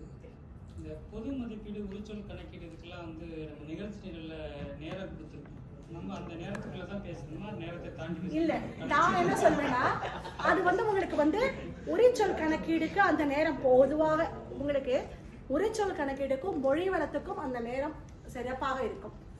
அதாவது நம்ம எல்லாத்தையும் சொல்லணும்னு நினைக்க கூடாது. இப்ப நான் சொல்றேன் ஒரு பேச்சு இருக்கு, அப்ப வந்து இப்ப நான் பேசுறேன் எல்லாத்தையுமே நீங்க சிறந்த சொற்களா எழுத வேண்டாம். மொழி மதிப்பீட்டாளரா அல்ல சொல்லாடல் ஒரு வார்த்தை, அப்ப அது நல்ல வார்த்தை. அடக்கு தொடர் எங்க பயன்படுத்திருக்கேன், சிறப்பான சொற்கள், அது என்ன வித்தியாசமா ஒரு வேற சொற்களை மட்டும் அதை நீங்க சொன்னா போரும். அவங்க பயன்படுத்தி எல்லா சொற்களும் எழுத ஆரம்பிச்சோம்னா நமக்கே எழுத முடியாது, நேரம் பத்தாது. அதனால அது போறோம். ஆனா பொது மதிப்பீட்டுக்கு தயவு செய்து 15 நிமிடம் தான் அப்படின்னாலும் அந்த பொது மதிப்பீட்டாளர் நிறைய மேம்பாடுகளை சொல்லணும். நேரம் கருதி கொஞ்சம் தள்ளி போனோம்னா இப்ப நான்லாம் போனவொடனே கேட்டுருவேன் எனக்கு கொஞ்சம் நிறைய இருக்கு, நீங்க அதை முன்னாடியே சொல்லிடலாம். நான் சொல்லலாமா தலைவர்கிட்ட, இது 15 நிமிடம் எனக்கு போராது. சிறப்புகளும் இருக்கும், அந்த மேம்பாடுகளும் இருக்கும். தயவு செய்து அதை கேட்டுக்கலாம். ஏன்னா என்னை பொறுத்த வரைக்கும் மொழி மதிப்பீடு எல்லாமே முக்கியம். அந்த பொது மதிப்பீடு இன்னுமே அது வந்து ஒரு மன்றத்தின் வளர்ச்சிக்கு முக்கியம். ஏன்னா அந்த தெரிஞ்சாதான் இதுவாகும். அதனால ஏன்னா முடிந்த வரைக்கும் இது நேரத்துக்குள்ள நம்ம முடிச்சிருவோம். அடுத்த கேள்வி. ஆரம்பத்துல ஒரு மேம்பாடு சொல்லியிருந்தீங்க, பதாகையில வந்து இமேஜினேஷன் அறையை வந்து டிரான்ஸ்லேட் பண்ணலாம். அதாவது ஒரு பெயர் சொல்ல வந்து நம்ம அப்படி டிரான்ஸ்லேட் பண்ணலாமா? அதாவது மை இமேஜினேஷன் என்னோட கற்பனைன்னு சொல்லலாம். இமேஜினேஷன் ரூம், பாசிபிலிட்டி ரூம் வந்து நம்ம தமிழ்ல டிரான்ஸ்லேட் இல்ல அது வந்து என்னன்னா அப்ப அறைய நீங்க பண்ணிருக்க வேண்டாம். இல்ல இல்ல ஒரு இதுக்கு சொல்றேன், பொது மதிப்புல வர சொன்ன இல்ல ஒரு பெயரை வந்து மாத்தணும்னு இல்ல, ஒரு இதுக்கு இப்போ ஒரு ரொம்ப தமிழ் ஆர்வம் இருக்க ஒரு ஆள் வந்து பொது மதிப்பீடு பண்றாங்கன்னு வச்சுக்கோங்க, கண்டிப்பா அவங்க சொல்லுவாங்க. இல்ல பொதுவா ஒரு இதுக்கு சொல்றேன், இல்ல பதாகையில போடுறது அந்த ரூம் நேம கண்டுபிடிச்சு வரக்காக இல்ல அது கரெக்ட். அதுதான் நான் சொன்னேன் இல்லையா, ஆங்கிலத்துல போட்டிருக்காங்கன்னு. உங்களுக்கு ஆங்கிலத்திலயும் இருக்கு இல்லையா, அதுல வெறும் தமிழ்ல இல்ல, அந்த பதாகையில 2 மொழியில இருக்கும்போது நம்ம அதை அந்த தமிழ்ல பண்ணும்போது அதை மாத்திக்கலாம், தப்புக்கு இல்லை. அதே நீங்க வந்து வெறும் தமிழ்ல மட்டும் தான் போடுறீங்கன்னா அப்ப அதை போடலாம். அதுதான். ஏன்னா இப்ப ஆங்கிலமும் நீங்க அங்க போடும் பொழுது அதுதான் நான் சொன்ன பாருங்க, ஆங்கிலத்துல நீங்க கொடுத்துருக்கீங்க, அப்ப இந்த மாதிரி பண்ணிக்கலாம்.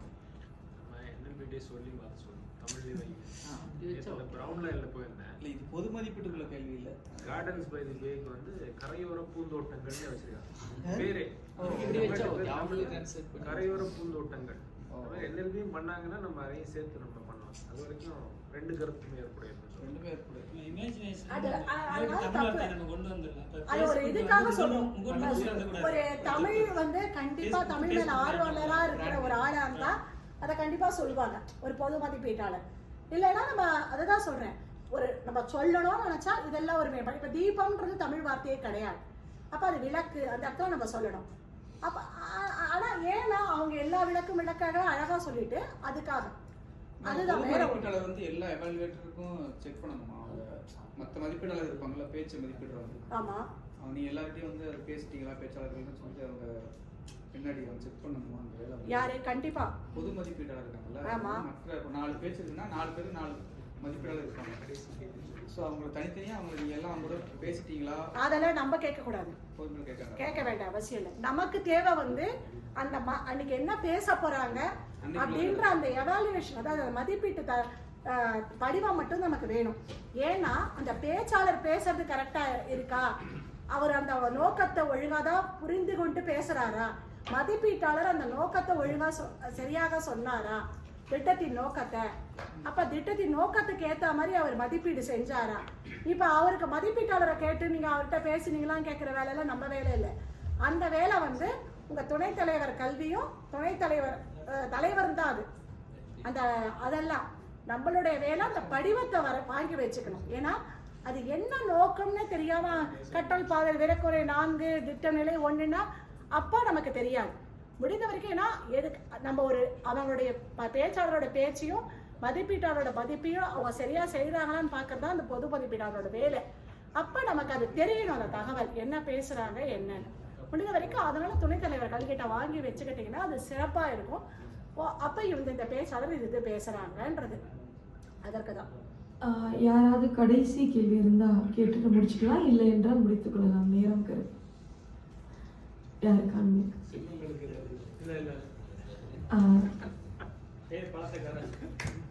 அனைவரும் இந்த அருமையான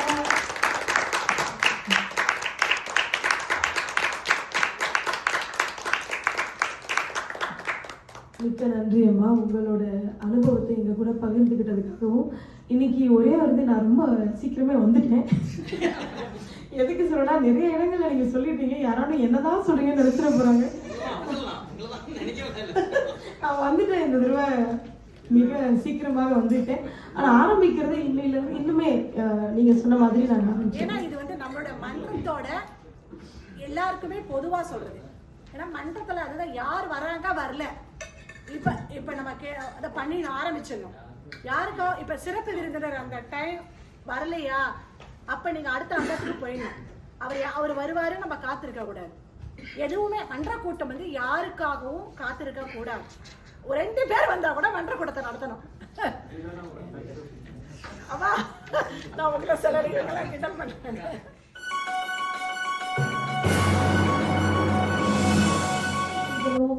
இல்லை ஒரு எப்படி இது எழுதுனா நல்லா இருக்கும், நமக்கு தெரியாமல் சில நேரங்களில் நம்ம எழுதப்பட்டது கேலிக்குரியதாக மாறிடுது. இந்த மாதிரியான விஷயங்களில் தவிர்க்கிறதுக்காகவும் ஒரு புரிந்துணர்வு வரணுங்கிறதுக்காகவும் இது ஏற்படுத்தணும். இதுக்கு நமக்கு ஒரு ஒரு தூண்டுகோலாக இந்த ஐடியாவை கொடுத்தது வந்து கார்த்திக் சிதம்பரம் அவர்கள். அவருக்கு மிக்க நன்றி. இந்த நிகழ்ச்சியை நமக்காக கொடுக்க போகிறவர் கேத்திரபாலன் அவர்கள். இவரை பற்றி ஒரு சின்ன அறிமுகம் கேட்டப்போ அவர் ஒன்றும் தரல, நீங்களா சொல்லிடுங்க அப்படின்னு சொல்லிட்டாரு. ஸோ எனக்கு அவரை பற்றிய புரிந்துணர்வு மிகவும் எளிமையானவர், தெய்வ பக்தி நிறைந்தவர், கவிஞர், நண்பர், மிக நல்ல மனிதர், எந்த உதவின்னு கேட்டாலும் முகம் சுளிக்காமல் உதவக்கூடிய மனிதர். இப்போ இவர் பொறுப்பேற்றுக்கிட்ட பிறகு மாவட்ட இயக்குனராக மிக நிறைய மாற்றங்கள் நாங்கள் கவனிக்கிறோம். மிக்க நன்றி.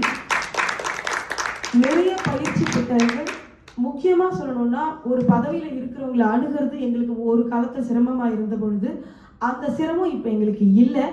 அந்த பதவியில் இருக்கிற மாதிரி அது மாதிரி நிறைய பேருக்கு நான் உதாரணம் சொல்ல முடியும். மாணிக்கவாசகம் அவர்கள், இவங்க கேபி அவர்கள், இவர மாதிரி எல்லாருமே இப்போ எங்களுக்கு ரொம்ப சுலபமாக இருக்குது அவங்கள அணுகிறதும் ஒரு சந்தேகம் கேட்குறதும். அதுக்கு நாங்கள் எங்கள் ஆலோசகர்களே, எங்கள் ஹரிகிருஷ்ணன் ஐயா எல்லாருக்கும் நன்றி சொல்லிக்கிறோம். இன்றைய எல்லா இடத்துலையும் எங்கள் கிளப்பு எந்த மன்ற கூட்டத்துக்கும் போட்டிகளுக்கும் வந்து எங்களுக்கு ஆதரவு கொடுக்கறதுக்கு எங்கள் மாவட்ட இயக்குனருக்கு நன்றி. இந்த கவிதை அங்கத்தை இப்பொழுது வழங்குவதற்காக கார்த்திக் சிதம்பரம் அவர்களை மேடைக்கு அழைக்கிறேன். மேடை உங்கள் வாசம். நன்றி. அனைவருக்கும் வணக்கம். இங்க எத்தனை பேர் கவிஞர்கள் இருக்கீங்க?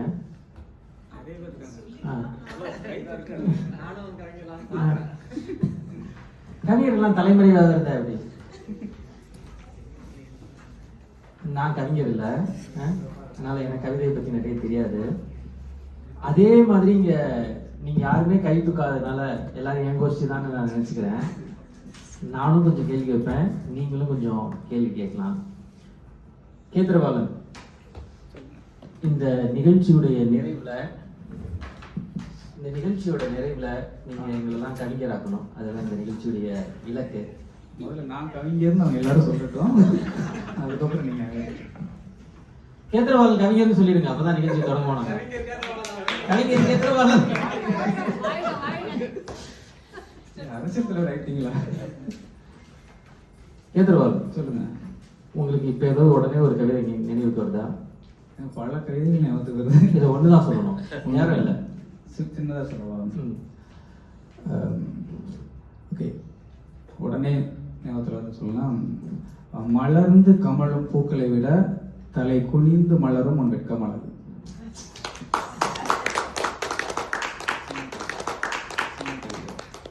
ஹைக்கு வேணும் அப்படின்னா கருத்தா, கருத்து இல்லையா? அது ஒரு அழகியல் சார்ந்தது. அப்புறம் எப்பவும் போல பெண்ணுக்காக எழுதுனது. அது போய் இல்லை, அது உண்மைதான். அது உண்மைதான். என்னை பொறுத்தவரை கவிதைக்கு பொய் அழகு அப்படிங்கிறத நான் வன்மையாக கண்டிக்கிறேன். கவிதையில உண்மைதான் நிறைய இருக்கு. அதை வந்து நம்ம அலங்கார வார்த்தைகளால் நிறைய சொல்லலாம். ஆனால் கவிதைக்கு பொய்யெல்லாம் அழகு இல்லை. கவிதைகள் அனைத்துமே உண்மைதான். சரி, சொல்லுங்க நீங்க. என் தவத்தை ஹைக்கூனா ஒரு எப்படின்னு ஒரு ஹைக்கூ எப்படி இருக்கணும் அப்படின்னா மொத்தம் 3 வரிகள் தான் இருக்கணும். 2 வரிகள் சொல்லும் போது உங்களுக்கு எதுவுமே தெரியக்கூடாது. தலைப்பு கண்டிப்பா கிடையாது. 3வது வரி தான் தலைப்பாகவும் இருக்கணும். அந்த கவிதை என்ன அப்படிங்கிறத அந்த உச்சகட்டம் கிளைமேக்ஸா இருக்கணும். அந்த 3வது வரி உங்களுக்கு சொல்லும் போது கண்டிப்பா ஒரு ஸ்பார்க் வரணும். அப்படி ஒரு ஹைக்கூன்னு பார்த்தா இப்ப சமீபத்தில் எழுதுனதுதான். என் தவத்தை கலைப்பவர்களுக்கு முதல் வரி நான் வரமளிப்பேன். யாராவது கெஸ் இருந்தா நீங்க சொல்லலாம் 3வது வரியை. என் தவத்தை கலைப்பவர்களுக்கு நான் வரமளிப்பேன். 3வது தான் தலைப்பு, அந்த கவிதையோட பொருளும். இல்ல, என் தவத்தை கலைப்பவர்களுக்கு நான் வரமளிப்பேன். தவம் இருந்தா வரம் கிடைக்குங்கிறது ஒரு நார்மலானது. இதில் இது எப்படி கவிதையா மாறுது அப்படிங்கிறத நீங்க இந்த கடைசி வரியை சொல்லும்போது உங்களுக்கு தெரியும். அது சரியா இருந்தா நீங்க கைத்தட்டலாம். அது புத்தகம் வந்து அதுதான் இருக்கும். அதுக்கிட்ட நான் தவநிலையா அதை ஓமையப்படுத்துறேன். அதை நீங்க படிச்சீங்கன்னா உங்களுக்கு அது கண்டிப்பா வரம் கொடுக்கும் இல்லையா? ஸோ இந்த முதல் 2 வரையும் சொல்லும்போது கெஸ்ஸிங் இல்லாம இருக்கணும். கவிஞர் தான் சொல்லணும். அது உங்களுக்கு தெரிஞ்சாலும் கூட அது பொருள் தரதா இருந்தா நல்லா இருக்கும். அப்படிதான் ஒரு ஹைக்கூ அப்படிங்கிறது அமையும். சரி, கேள்வி கேட்கலாம். நீங்க கலந்துரையாடல் தான். ஆமா ஆமா. அடுத்து கவிதைக்கு விளக்குரை கொடுக்கலாம். கவிதை எப்படி இருக்கணும்? கவிதை எழுதிட்டு அதுக்கு விளக்குரை கொடுக்கலாமா? இப்போ கவிதை எழுதிட்டு அதுக்கு விளக்குரை கொடுக்கலாமான்னு கேக்குறீங்களா? அதாவது கவிதையை பொறுத்தளவுல எப்படின்னா எல்லாருமே அந்த கவிஞர் வந்து அவரோட நிலையில இருந்தா எழுதுவாங்க. ஆனா அது பொதுவெளிக்கு வரும்போது எல்லாருக்கும் புரியுற மாதிரி இருக்கணும் அப்படிங்கிறது தான் என்னுடைய கருத்து. சிலர் சொல்லுவாங்க, நான் வந்து இந்த சுச்சுவேஷன்ல எழுதினேன், அது உங்களுக்கு புரியலன்னா அதுக்கு நான் பொறுப்பு கிடையாது அப்படின்னு சொன்னாங்கன்னா அப்ப நீங்க அதை வெளியில கொண்டு வரக்கூடாதுன்னு நான் சொல்லுவேன். இப்ப வைரமுத்துல எழுதுறாரு இல்லையா அந்த கவிதை, அது உங்களுக்கு பொருள் வந்து சில வார்த்தைகள் நமக்கு தெரியாம இருக்கலாம், தேடி பிடிக்கும் போது என்ன பொருள் நமக்கு தெரிஞ்சிருது. அதாவது மிகச்சிறந்த கவிஞர்கள் இல்லைன்னா நம்ம 18ஆம் நூற்றாண்டு வரைக்குமே உரைநடைங்கிறதே எனக்கு தெரிஞ்சு கிடையாது இல்லையா, எல்லாமே பாட்டா தான் இருந்துச்சு. நம்ம திருக்குறளுமே வந்து உரை படிச்சுதான் நம்ம புரிஞ்சுக்கிறோம். அப்போ அவங்க எழுதின கவிதை அந்த அந்த வெண்பா வந்து தப்பான்னு கேட்டா அப்படி கிடையாது, பொருள் இருக்கணும். இப்போ எழுதுற நவீன கவிதைகள்ல அது புரியுத மாதிரி இருந்தா நல்லது அப்படிங்கிறத நான் சொல்லுவேன். அதாவது கருத்து இப்படி அதோட நோக்கம் இருக்குல்ல, அதை பார்க்குற பார்வை வந்து ஒருத்தருக்கு வேறுபடலாம், ஆனா அது கவிதையோட நடையில இருக்கணும், அதே நேரம் பொருள் புரியுத மாதிரி இருக்கணும் அப்படிங்கிறதான். அந்த பொருள் புரியுத மாதிரி இருக்குன்னு நான் சொல்றது வந்து இப்ப நான் வெண்பாவை சொல்றேன் இல்லையா, அது நமக்கு தெரியாது, புரியுதுக்கும் தெரியாதுக்கும் வித்தியாசம் இருக்கு. அது தெரிஞ்சுக்கிடணும், அது கண்டிப்பா அதுக்கப்புறம் அது புரியும். அதுதான். புரிஞ்சுதா? புரிஞ்சுதா? புரியலையா? அதான் நீ என்ன கேக்குறீங்கன்னா கவிதை எழுதுனா அது வந்து கருத்துரை வேணுமான்னு கேக்குறீங்க. எழுதுனவங்க வந்து விளக்கம் கொடுக்க அவசியம் இல்லைன்னு என்னுடைய இது. ஏன்னா அது பொருள் படம். அதான் சொல்றேன், கொடுக்கணுங்கிற அவசியம் இல்லதான். ஆனா அதுல வந்து அர்த்தம் இருக்கணும். அதான் கவிஞர் என்ன இதுல எழுதினாரு அப்படிங்கறத சொன்னா அந்த அளவு புரிஞ்சுக்கிட்டா நல்லா இருக்குங்கிறது என்னுடைய கருத்து. உங்களுடைய கோணங்கள் வேற மாதிரி இருந்தாலும் கூட அவர் என்ன நிலைமையில உட்காந்து எழுதினார் அப்படிங்கறத புரிஞ்சுக்கணும். ஏன்னா வள்ளுவருக்கு வந்து ஒவ்வொருத்தர் எழுதுனதே வித்தியாசமா நிறைய கருத்து, நிறைய பேர் அதுக்கு விளக்கம் எழுதிருக்காங்கல்ல, எல்லாருமே பாத்தீங்கன்னா அறிஞர்கள் தான், எல்லாருக்குமே கருத்து வேற்றுமை இருக்கு. அப்படி இருக்கக்கூடாதுங்கிற ஒரு பெரிய விவாதமும் போயிட்டு இருக்கு. நம்ம அதுக்குள்ள எல்லாம் போகணும். கவிதைங்கிறது ரொம்ப ரசிக்கக்கூடியது, நம்ம அதை பார்ப்போம். ஆமா, அந்த மாதிரி அனுபவிப்போம், ஆராய வேணாம் அப்படின்ற. வேற யாருக்கும் கேள்வி இருக்கா? திரு கேளுங்க. எனக்கு கவிதை வாசிப்பு அனுபவம் எல்லாம் கிடையாது. அதாவது ஒரு கவிதைனா என்ன இருக்கணும் என்ன இருக்கக்கூடாது, எது நல்ல கவிதை எது கிரிஞ்சான கவிதை அப்படின்னு எப்படி கெட்ட கவிதை கிரிஞ்சு எது? கவிதை அப்படின்னா வந்து கவிதை என்பது மொழியின் ஆகச்சிறந்த வடிவம், அதுல எந்த மாற்று கருத்து இல்லைல்ல. அப்போ ஒரு கவிதை எப்படியா இருக்கணும் அப்படின்னா உரைநடையில இருந்து அது மாற்றி அதுக்குன்னு ஒரு வடிவம் இருக்கு, அதுக்கு ஒரு இலக்கணம். அதாவது இலக்கணம் நான் சொல்றது வந்து செய்யுள் அந்த மாதிரி எல்லாம் போகல, நம்ம அதை தாண்டி பாரதியாரே வந்து புது கவிதைக்கு வந்துட்டாரு. அப்போ பொதுவா அது ஒரு கவிதை வந்து கவிதைக்குன்னு ஒரு நடை இருக்கு, அந்த நடையை தெரிஞ்சுக்கணும். அது நீ ஒவ்வொரு கவிதையை படிச்சு தான் புரிஞ்சுக்கிட முடியும். அதுக்கப்புறம் இப்ப அந்த கவிதை நடை எப்படி கொண்டு வரலாம்னா அது எதுகை மோனை இருக்கணும். அதுக்கப்புறம் வந்து அடிக்குமான தொடர்பு இருக்கணும். அதற்கப்புறம் வந்து ஒரு அந்த எதுகை மோனை சொல்லிட்டேன், அடிக்கடிமான தொடர்பு இருக்கணும். முடிந்தால் ஒவ்வொரு வார்த்தைக்கும் வார்த்தை கூட தொடர்பு இருக்கும்போது அந்த கவிதை இன்னும் மேம்படும். அப்புறம் ஒரு கவிதை வந்து சொல்லும் பொழுது உங்களுக்கு ஏதோ ஒரு உணர்ச்சி, அது வந்து இல்லைன்னா ஒண்ணு ஒரு சொல்யூஷன், ஒரு தீர்வு சொல்லணும் அந்த கவிதை, இல்லைன்னா ஒரு கேள்வியை எழுப்பிட்டு அதோட நிக்கணும், இல்லைன்னா ஒரு வியப்பு, ஒரு புதிர், ஏதாவது ஒரு உணர்ச்சி, ஏதாவது ஒரு ஒண்ணு வெளிப்படணும். அதை சொல்லும் போது நீங்க உரைநடையை படிக்கும் போது ஏற்படுகின்ற ஒரு உணர்வை விட ஒரு அதிக அளவுல அந்த உணர்வு ஏற்படணும். இதை எப்படிலாம் இன்னும் கொஞ்சம் அதை மேம்படுத்தல அப்படின்னா என்ன பொறுத்தவரை அதை சொன்னாலே அதாவது அந்த ஓமைகளை நீங்க சேர்க்கும் போது இன்னும் அதிகமா இருக்கும். வெள்ளத்தனைய மலர் நீட்டம் மாந்திரதம் உள்ளத்தனையது உயர்வு அப்படின்னு சொல்லியிருக்காரு. எதை வச்சு சொன்னாருன்னு தெரியுதா உங்களுக்கு? தெரியுமா? அது எந்த இதை பார்த்து சொன்னாருன்னு யாராவது தெரிஞ்சா சொல்லுங்க. ஆமா, அது வந்து பாருங்களேன், நீங்க எப்படி அழகா, அதாவது அந்த தாமரை மலர் தான் நம்ம சொல்றோம் இல்லையா. தாமரை மலர் வந்து பாத்தீங்கன்னா ஒரு கிணறு வடி 10 அடினா அதோட உயரம் வந்து 10 அடி, 20 அடினா 20 அடி, 5 அடினா 5 அடி. அப்படி எப்படி வந்து ஒரு அந்த நீரின் அளவு பொறுத்து வருதோ அப்ப அந்த ஓமை வரும்போது அந்த குரல் வந்து இப்ப நம்ம மறக்காம தெரியுது இல்லையா, அந்த மாதிரி ஓமை சேர்க்கலாம். அப்புறம் என்னோட கவிதைகளை நான் பெருசா வைக்கிறது வந்து பாத்தீங்கன்னா முரண் வந்து என்னோட கவிதையில எல்லா கவிதைகளும் அதிகபட்சம் இருக்கும். நான் சொன்னது கூட முரண், நான் ஒரு கவிதை முதல்ல சொன்னேன் இல்லையா. முரண் இருந்தா அதான் அந்த முரண்கிறது வந்து கவிதைக்குண்டான முரண், கருத்து முரணோ இல்லைன்னா வந்து அதான் இல்லாதது ஒவ்வாதது சொல்றதெல்லாம் கிடையாது. நிறைய சொல்லலாம் அந்த மாதிரி. ஒரு கவிதையை நான் சொல்லும் போது வந்து லாஸ்ட் டைம் கூட நான் டிஎல்சிஸ்ல அந்த கவிதையை சொல்லி தான் நினைக்கிறேன். உன் உதடுகள் பொழியும் முத்தமலைக்காக என் கண்ணன் காத்து கிடக்கிறது. அதாவது உதடுகள் பொழியும் முத்தமலை, உதடு வந்து அது வானம்னு சொல்லிட்டேன், கண்ணம்ங்கிறது நிலம்னு சொல்லிட்டேன். ஸோ அந்த கவிதை பூராமே அதுக்கு இடத்துல முரணாதான் வரும். அதிசயம்தான் இந்த முத்தமலை அதிசயம்தான், செந்நிற வானம் முத்தமழை பொழிகிறது. உதடு வந்து பொதுவாக சிவப்பாக இருக்கும். சிவப்பு வந்து இருந்தால் வானம் வந்து கருப்பாக இருந்தால் தான் நமக்கு வந்து மழை பொழியும் இல்லையா? ஆனால் நான் முதல்ல வந்து உதட்டை வந்து வானத்துக்கு இணையாக சொல்லிட்டேன். ஆனால் செந்நிற வானம் முத்தமழை பொழிகிறது. அன்ன ஆகாரம் என்று கண்ணனுக்கு பசியாறுகிறது. அந்த மாதிரி அந்த கவிதை எல்லாமே வந்து அப்படி முரணாக தான் வந்துகிட்டே இருக்கும். அப்புறம் எச்சிலின் இன்னும் ஒரு புனிதம், எச்சிலின் இன்னும் ஒரு அவதாரம் இன்னும் புனிதமாகிறது. அந்த மாதிரி அந்த கவிதை ஃபுல்லாமே வந்து அதாவது ஒரு முரணா இருக்கும். இந்த மாதிரி முரண் வச்சு பண்ணீங்கன்னா அந்த கவிதை வந்து இன்னும் நல்லா சிறப்பாக வரும். ஸோ கவிதையை பொறுத்தளவில் எதுகை மோனை, அந்த அடிக்கும் அடிக்கமான ஒரு தொடர்பு, அதுக்கப்புறம் வந்து ஒரு புதிர், ஒரு தீர்வு, ஒரு கேள்வி, ஏதோ ஒன்று அதை எழுப்பணும். இல்லைன்னா ஒரு உணர்ச்சி, அதாவது அந்த பாரதியார் வரிகள்லாம் கூட சொல்லுவாங்க. இன்னைக்கு வந்து பாருங்களேன், அவர் சொல்லும்போது பாருங்க, இப்போ பொதுவாக சொல்லுவாங்க தீனா எரிஞ்சிருமான்னு கேட்பாங்க இல்லையா? தீன்னு சொன்னா எரியாது, சுடாது. ஆனா நீங்க பாரதியார் வரிகளை மட்டும் படிச்சு பாருங்களேன். அச்சமில்லை அச்சமில்லை உச்சி மீது வாங்கிட்டு விழுகின்ற போதிலும் அச்சமில்லை. அவர் சொல்லும் போது வரைய வந்து நீங்க வந்து சாதாரணமே சொல்ல முடியாது. அந்த அளவுக்கு ஒரு எழுத்து வந்து இருக்கும். ஆனா அவருக்கு எழுதின ஒரு கவிதையில கூட சொல்லியிருப்பேன், பழுக்குன்னா சொல்றது, பழுக்கும் போதெல்லாம் பாரதியின் வரிகள் நம்மை செதுக்கி சிற்பமாக்கும் ஒளிகள் அப்படின்னு எழுதியிருப்பேன். ஸோ அந்த அளவுக்கு வந்து ஒரு கவிதைனா அந்த ஒரு ஆழம் இருக்கணும். அப்புறம் வந்து ஒரு பொருள் வந்து ஒரு சில கவிதை வந்து பார்த்தீங்கன்னா ஒரு பொருள் சொல்லணும், சொல்லாத விஷயத்த நிறைய சொல்லணும். அது எப்படின்னா சொல்லாத விஷயத்த நிறைய சொல்லும் போது தான் நீங்க சொன்னீங்களே அந்த பார்வைகள் மாறுது. இப்போ எடுத்துக்காட்டுக்கு வந்து நம்மளுக்குலாம் யார் கவிதை எழுதுவா? அதாவது ஆண்களுக்கு ஆள் இல்லை இல்லையா? நம்மளே தான் எழுதிக்கணும். வடிவேல் கவுண்டமணி சொன்ன மாதிரி இல்லையே தவப்பான்னு. அதாவது என் பெயரும் கவிதை தான் அப்படின்னு சொல்லி தெரியாது. என் பெயரும் ஒரு கவிதை தான் அப்படின்னு ஒரு கவிதை எழுதியிருக்கேன். அது எப்படின்னா ஆண் என் பெயரும் இந்த கவிதையில வந்து பாருங்க, ஏன்னா இப்ப எழுதுனாதான் உங்களுக்கு நல்லா புரியுதுன்னா நான் சொல்றேன், முடிஞ்ச மட்டும் உங்களுக்கு எழுத்துறேன். ஆணென் பெயரும் அழகிய கவிதை என்று உணர்கிறேன். இந்த கவிதை சொல்லாததை என்னெல்லாம் நீ கண்டுபிடிக்கணும்னு பாருங்க. ஆணென் பெயரும் அழகிய கவிதை என்று உணர்கிறேன். அவளின் அடங்கிய உதடுகள் அசைந்தன் பெயரை அழைக்கும் வந்த அதிசய தருணங்கள் எல்லாம். இது ஒரு கவிதை.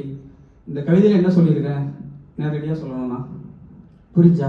காதலி உங்க பெயரை சொல்லும் பொழுது உங்களை யார் என்று உணர்கிறீர்கள். என் பெயர் வந்து கவிதையா இருக்கு. இதுல வந்து பாருங்க, ஆண் பெயர் முதல்ல இருந்தே நீங்க பாருங்களா, ஆண் என் பெயரும் அழகிய கவிதை என்று உணர்கிறேன். அப்ப என் பேரும் நான் கவிதை சொல்றேன். ஆனா சொல்லாத ஒரு வரியை ஒரு பொருள் சொல்லுது. யாராவது சொல்லுங்க போகும். ஒரு கவிதையை கவிதை சொல்ல இல்ல இந்த ஆட்டோவுக்கு பின்னாடி எல்லாம் ஆண் என் பெயரும் அழகிய கவிதை என்று உணர்கிறேன். இது அப்படின்னா அது சொல்லாம ஒரு கருத்து என்ன இருக்குன்னா, பெண்களோட பெயர்கள் எப்பவுமே கவிதை தான் அப்படிங்கறது ஒண்ணு சொல்லாம சொல்லிட்டேன். அதுக்கு அடுத்த வரியில அவளின் அடங்கிய உதடுகள். அப்போ இந்த ஒரு வரைக்கும் சொல்லுங்க, இந்த ஒரு சொல்லாம எப்போ இல்ல அதிகமா பேச மாட்டா அப்படின்னு சொல்றேன். என்னோட இப்ப இந்த கவிதை வந்து ஆளாளுக்கு வச்சுக்கோங்க. அது நம்மள மாதிரி இல்லையா? என்னோட காதலிக்கு உங்களோட காதலிக்கு அவளின் அடங்கிய உதடுகள் அழைக்கும் வந்த அதிசய தருணங்கள் எல்லாம் அப்படின்னு என்ன அர்த்தம்? அதுலயே நான் சொல்லாம சொல்றேன். அதிசய தருணம்னா எப்பவுமே என் பெயர் சொல்லி கூப்பிட போறீங்க. ஏன்னா பொதுவா எப்பமா தான் கூப்பிடுறாங்க. சோ இது இந்த அளவுக்கு வந்து எப்போ டேடா வாடா போறாங்க. காதலி மனைவியானதுக்கு அப்புறம் உள்ளதா சொல்றாரு. இந்த மாதிரி ஒரு கவிதை சொல்லாம சொல்லும்போது அது இன்னும் அத மாதிரி இன்னும் இப்ப நான் என்னோட கவிதையில இது பாத்தீங்கன்னா ஃபுல்லாமே அகரத்துல அமைஞ்சிருக்கும். ஆண் என் பெயரும் எல்லாமே அகரத்திலே அமைஞ்சிருக்கும். இந்த மாதிரி நிறைய இதெல்லாம் வந்து உங்களோட கவிதை சுவையை வந்து கூட்டிகிட்டே போகும். ஒற்றை வரையில் ஒரு கவிதை எழுதியிருக்கேன். அது வந்து இயைபுன், அதாவது எதுகைன்னா என்னன்னு தெரியும் இல்லையா? முதல் எழுத்து அந்த இடையில வர்றது எதுகை. ரெண்டாவது எழுத்து அதாவது வெள்ளத்தனையில வெள்ள உள்ள அந்த இல்ல இல்லன்னு வருதுல, அதுதான் வந்து மோனைங்கிறது முதல் எழுத்து. இயைபுங்கிறது என்னன்னு தெரியுமா? கடைசியில் அமைகிறது. அதுதான் நீங்க பாடல் பாத்தீங்கன்னா நிறைய அந்த மாதிரி வரும். பாடல்ல ஃபுல்லா அப்படி இருக்கும். அப்படி ஒற்றை வரி ஒரு வரிக்கு வந்து ஒற்றை வார்த்தை தான் இருக்கும். அப்படி ஒரு கவிதை எழுதியிருக்கேன். அது வந்து சிற்பத்துக்காண்டி.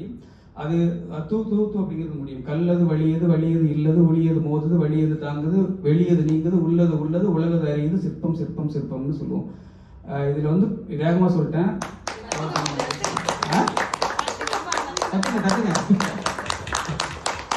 கல்லது வலியது, கல் வந்து வலிமையா இருக்கணும். வலியது இல்லைன்னா, வலினா காற்று, ஓட்டம்னா காற்று போகும், அப்போ அதுல வந்து ஓட்டம் இருக்கக்கூடாது. கல்லது வலியது, வலியது இல்லது, உளியது மோதுது, உளி வந்து மோதுது, வலியது தாங்குது, வலி தாங்குது, உள்ளது வெளியது நீங்குது, வெளியே நீங்குதா உள்ள உள்ள சிற்பம் தெரிய போகுது. உள்ளது உள்ள என்ன இருக்கோ அந்த உள்ள இருக்கிற அது உலக அறியுது, அது பேர் சிற்பம் அப்படிங்கிறது ஒற்றை வரி கவிதையில வியைபுல அமைந்த ஒரு கவிதை. ஸோ அது உங்களோட பார்வையா இருக்கு. சிற்பம் தான் அது. சிற்பமா கேள்வி கேட்கறாங்க, சொல்லுங்க. சிற்பம்ங்கிறது அதாவது கல்ல செதுக்குனா சிற்பம் வரும், அந்த சிற்பத்துக்கே நான் ஒரு கவிதை செதுக்கிருக்கேன் அப்படி சொல்லுவாங்க. அந்த மாதிரி. வேற ஏதாவது கேள்வி இருக்கா? உங்களுக்கு கவிதை நீங்க எழுதணும்னு ஆசைப்பட்டீங்கன்னா அதாவது கவிதையில எங்க பிரச்சனை, பாடல் வந்து நம்ம இசையோட வந்துறதுனால திரும்ப திரும்ப திரும்ப ரசிச்சிடறோம். கவிதைக்கு வந்து படிக்கிறவங்க கொஞ்சம் குறையா இருக்காங்கன்னு வச்சுக்கோங்க. அதை நீங்க எழுதணும்னு நினைச்சீங்கன்னா, இப்ப நான் சொன்ன ஒரு சில விஷயங்கள்லாம் நீங்க புகுத்தி எழுத முயற்சி பண்ணீங்கன்னா கண்டிப்பா வரும். உங்களுக்கு யாருக்காவது ஆசை இருந்துச்சுன்னா எனக்கு எழுதி அனுப்புங்க, நான் என்னால முடிஞ்ச மட்டும் உங்களுக்கு நான் திருத்தி. உங்களுக்கு கவிதை எழுதணும், உங்களுடைய கவிதை திறனை மேம்படுத்தணும்னா கேத்திரபாலுடைய நம்பர் நீங்க வாங்கிக்கலாம், நிச்சயமா உதவும். இப்ப இவர் சொன்னார்ல ஜெயசிம்மன், ராஜசிம்மன் சொன்னார் இல்லையா, எனக்கு வந்து போதை அப்படின்னு சொன்னா கவிதை தான். எந்த அளவுக்குன்னா, இப்ப போதைன்னா நம்ம அதுல ஏதாவது போதை ஆகிட்டு நான் நிறைய நேரம் செலவழிப்போம்ல, அப்படிதான். எனக்கு சனி ஞாயிறுலாம் பொதுவாக சீக்கிரம் விடுஞ்சிடும். ஆனா அந்த படுக்கையில இருந்து எந்திக்க முடியாது. மாவட்ட இயக்குனர் சொன்னாங்களே, போத நல்ல போதான் நேரம் கிடைக்குதான்னு கேக்குறேன்னா, அதுக்கப்புறம் நீங்க ஏதாவது ஒரு வரி, ஏதாவது ஒரு பொருள், அதாவது ஒரு ஸ்பார்க்னு சொல்றல, அது கிடைச்சதுன்னா அது கூட எப்படி கவிஞர்னா என்ன அப்படிங்கிறது சொல்லுவோம். அப்படின்னா கவிஞர் விழித்து கொண்டே காணும் கனவை, கனவு பொதுவா இதுவுமே அந்த முரண் இருக்கும் பாருங்க. விழித்து கொண்டே காணும் கனவை, விரல் சுடுக்கில் விளையும் கற்பனையை, வளமை நடைக்கு விடையளித்து, அதாவது வளமை நடைங்கிறது உரைநடை, விளக்கங்களுக்கு விளக்களித்து வளமை நடைக்கு விடையளித்து, அது ஒவ்வொருத்தரும் நீங்க படிக்கும் போது ஒரு உணர்வு வரணும். அந்த மாதிரி யார் விதைக்கிறானோ அவன் தான் கவிஞர் அப்படிங்கிற மாதிரி ஒரு இது எழுதியிருப்பேன். அணிநயம், சந்தநயம் அப்படின்னா இதுல உவமையிலேயே நிறைய குழப்பம் இருக்கு. இந்த தலைமுறையில பாத்தீங்கன்னா அணிகள்ல உயர்வு நவிர்ச்சி அணிக்கும் மிகை நவிர்ச்சி அணிக்குமே வித்தியாசம் தெரியல. அப்ப எப்படி அந்த அணிக்கு உண்டான கவிதையை புரிய வைக்கிறது இல்லையா? இல்ல, நீ அணி வச்சாதான் நீ அணி இலக்கணம் படிச்சாதான் நீங்க அதை எழுத முடியும். இல்ல, புரிய வைக்கிறதுக்கு நீங்க இலக்கியங்கள் எடுத்து படிங்க. வாரல் என்பன போல் கை மரித்து கை காட்டுங்கிறது என்ன அணி எல்லாரும் படிச்சிருப்போம்.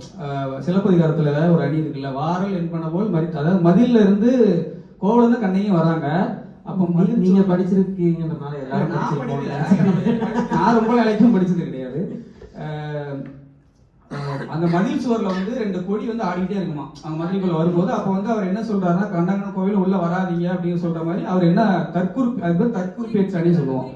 வாரல் என்பன போல் மரித்து கை காட்டன்னு இளங்கோடிகள் எழுதுறாரு. இப்ப அப்படி நான் ஒரு தற்குறிப்பேச்சு அணி எழுதியிருக்கேன்னு நான் நினைக்கிறேன். என்ன பாருங்க, கடலுக்கு வந்து நானும் என் காதலி என் மனைவி வச்சுக்கோங்களேன் போறோம். நாங்க போறது இயல்பானது.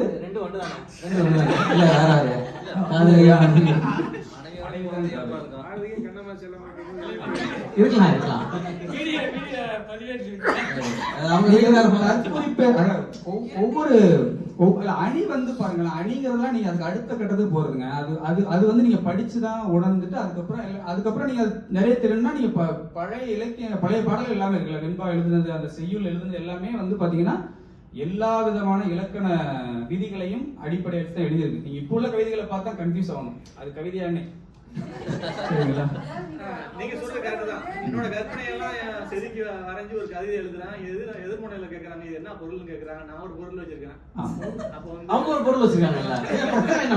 இல்ல, அந்த அது காரணம் வந்து என்னன்னா, முதல்ல வந்து கவிதையை வந்து செய்யுளா தான் எழுதினாங்க. அதுக்குன்னு ஒரு இலக்கணம். இப்ப சொல்றவங்க எல்லாம் பாத்தீங்கன்னா நிறைய எனக்கு கருத்து வேறுபாடு இருக்கு. அதை என்ன சொல்றாங்கன்னா, ஒருத்தர் தலைமை எடுத்து பேச வச்சிருக்காங்க. நீங்க வந்து வெற்றுத்தாளை நெருப்புங்கள், அது கூட கவிதை தான். அது எந்த தைரியத்துல சொல்றாருலாம் எழுதின்னு சொல்ல முடியாது. சரி, நான் தற்குறிப்பேச்சு அணிக்கு வந்திருந்தேன். அதை எப்படி இருந்துச்சுன்னா செய்யுளா இருந்துச்சு. அதுக்கப்புறம் புது கவிதைன்னு சொல்லி பாரதியார் ஆரம்பிக்கும் போது கூட அவருடைய அந்த செறிவு இருக்கு இல்லையா, அவர் கையாண்ட சொற்செறிவுங்கிறதெல்லாம் வந்து பாத்தீங்கன்னா தமிழ் மொழியோட ஆளுமையெல்லாம் கொஞ்சம் கூட அவர்லாம் வந்து என்ன சொல்ல காம்ப்ரமைஸ்லாம் ஆகல. அவர் வந்து எளிய நடையில் எழுத சொல்றாரு. அவர் எழுதின ஏதாவது ஒரு பாட்டை எடுத்து பாருங்க, 8 வரி இருந்துச்சுன்னு வச்சுக்கோங்களேன். இந்த 8 அடியில ஒரு 4 அடி நம்மளுக்கு 4 தடவை படிச்சாதான் புரியும். அவர் அவ்வளவு தூரம் வார்த்தைகளை வந்து ரொம்ப அணுக்கமா புணர்த்தி எழுதியிருப்பாரு. புணர்த்தி எழுதினாலே உங்களுக்கு அந்த கவிதையோட இது சிறப்பு தெரியும். அப்பதான் நம்மளால பிரிச்சு படிச்சு அதுக்கப்புறம் புரியும். அந்த அளவுக்கு அவர் எழுதியிருப்பாரு. கவிதைக்குன்னு ஒரு அழகு இருக்குங்க, அதை மாத்தக்கூடாது. அவ்வளவுதான் என்னோட இது. அது ஹிட் ஆகுது, அந்த இதோட முடிஞ்சிடும். அந்த மாசம் முடிஞ்சு போனா இன்னைக்கு வள்ளுவத்தை படிச்சுட்டு இருக்கோம். அது காரணம் அது திரும்ப திரும்ப மேடையில வந்து பேசுறோம் சொல்லிக்கிறாங்க. 2000 வருஷத்துக்கு அப்புறம் நம்ம வள்ளுவத்தை படிக்கிறோம். ஆனா அவர் எழுதுற கவிதையை பார்த்தா அடுத்த நாளே புரியாது, அடுத்த நாளே மனசுல நிக்காத மாதிரி தான் எழுதுறாங்க. அது ஒண்ணு. அப்புறம் வந்து நான் சொல்லி தற்கூறு பேச்சை சொல்லிட்டு அப்புறம் கவிதை ஏன் எழுதணும் அப்படிங்கிறதையும் நான் சொல்லி அதோட சிறப்பு நான் இன்னொன்று சொல்லிடுறேன். கடல் இருக்குன்னு வச்சுக்கோங்களேன். நம்ம கடற்கரைக்கு போறோம், கடற்கரை அங்கதான் இருக்கும், கடல் அலை எப்போதும் போல அடிச்சுட்டே தான் இருக்கும். நம்ம வந்து போகிறது நம்மளுடைய வாடிக்கை, இது எல்லாமே இயல்பா நடக்கிறது. நான் வந்து அதுக்கு ஒரு கவிதை எழுதியிருக்கேன். அலைகடல், இப்ப நாங்க போயிட்டோம், கடற்கரைக்கு வந்துட்டோம்னு வச்சுக்கோங்களேன். கடற்கரை நிக்கிறோம், கடலுக்குள்ள போகல. அலைகடல் அங்கு ஆர்ப்பரிப்பது என் அவளின் வருகை கண்டு, அலைகடல் அங்கு ஆர்ப்பரிப்பது என் அவளின் வருகை கண்டு, என்னவளின் பாதங்களை முத்தமிடும் ஆசையிலா, தன்னை முந்திக் கொண்டு என்னவளின் பாதங்களை முத்தமிட்ட மணல் மேல் எழுந்த ஆத்திரத்திலா. இது எதுவுமே வந்து பாத்தீங்கன்னா நானா வந்து என்னோட குறிப்பை அந்த இயற்கை மேல ஏற்படும்.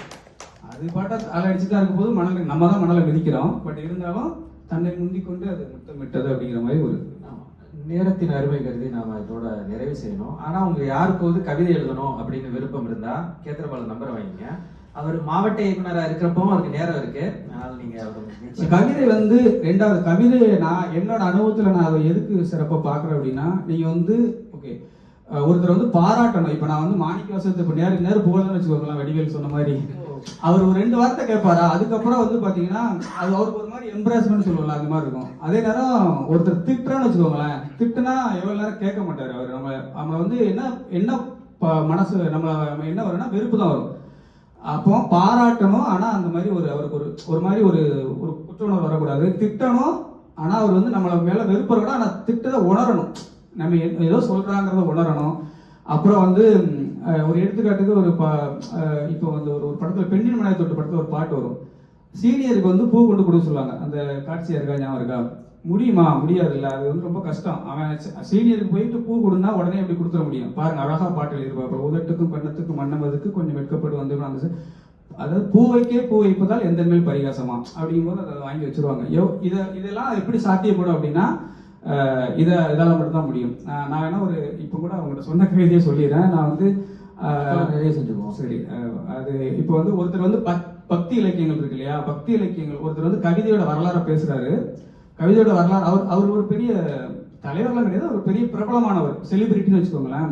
அவரை நம்பி வேலையை கொடுத்துருக்காங்க. நம்ம முன்னாடி கிட்டத்தட்ட ஒரு 300 பேர் இருக்கிறாங்க, மாணவர்கள்லாம் இருக்கிறாங்க. இப்போ நம்மலாம் வந்து ஓரளவுக்கு தெரியும், அவர் என்ன சொன்னாலும் நல்லதா கெட்டதாங்கிறது தெரியும்.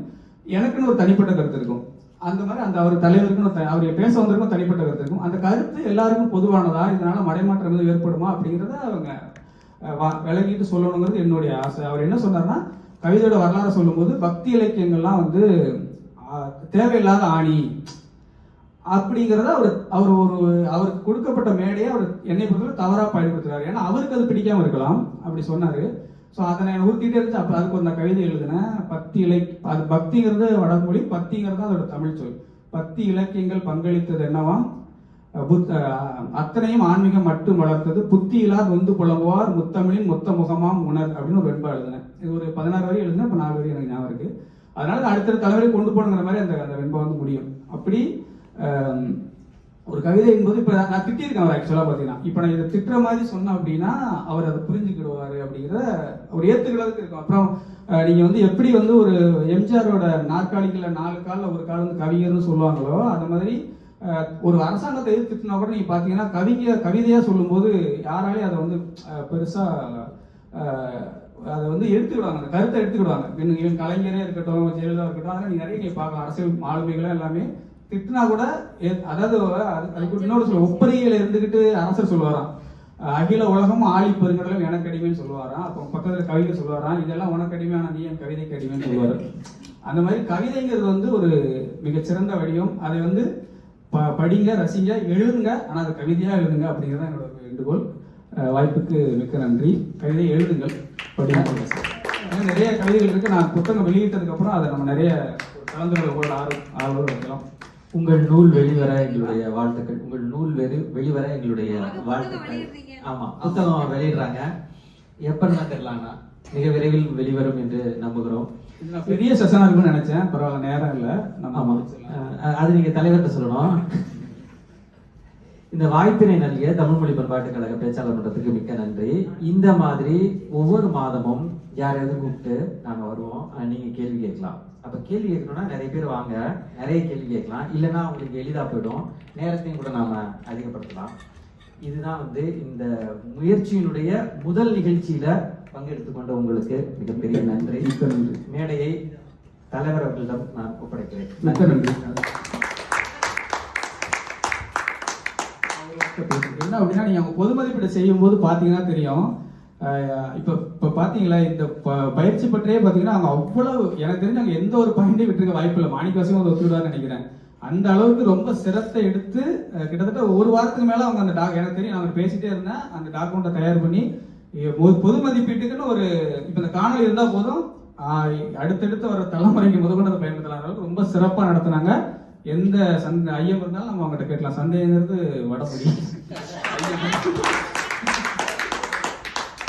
அந்த அளவுக்கு ரொம்ப சிறப்பா பண்ணாங்க. அவங்களுக்கு நமது மாவட்டம் டீயின் சார்பாக நன்றிகளையும் வாழ்த்துக்களையும் பாராட்டுகளையும் உங்களின் பலத்த கதவோடு தெரிவித்துக் கொண்டு வேலையை நிகழ்ச்சி நன்றி. நிகழ்ச்சியை எல்லாருமே ரொம்ப கண்டு கழித்திருப்பீங்கன்னு நினைக்கிறேன். ரொம்ப உபயோகமா இருந்தது. ரொம்ப நன்றி. இனிமே நிறைய கவிஞர்கள் உருவாவாங்கன்னு எதிர்பார்க்கிறேன்.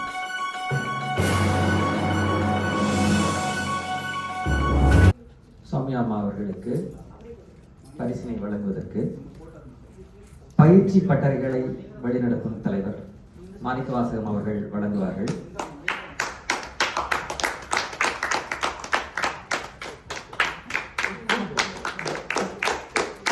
மாவட்ட இயக்குனர் அவர்கள் பேஸ் கேம்ப் பட்டறை வழங்கிய மாணிக்கவாசகம் அவர்களுக்கு நினைவு பரிசு வழங்குகிறார்.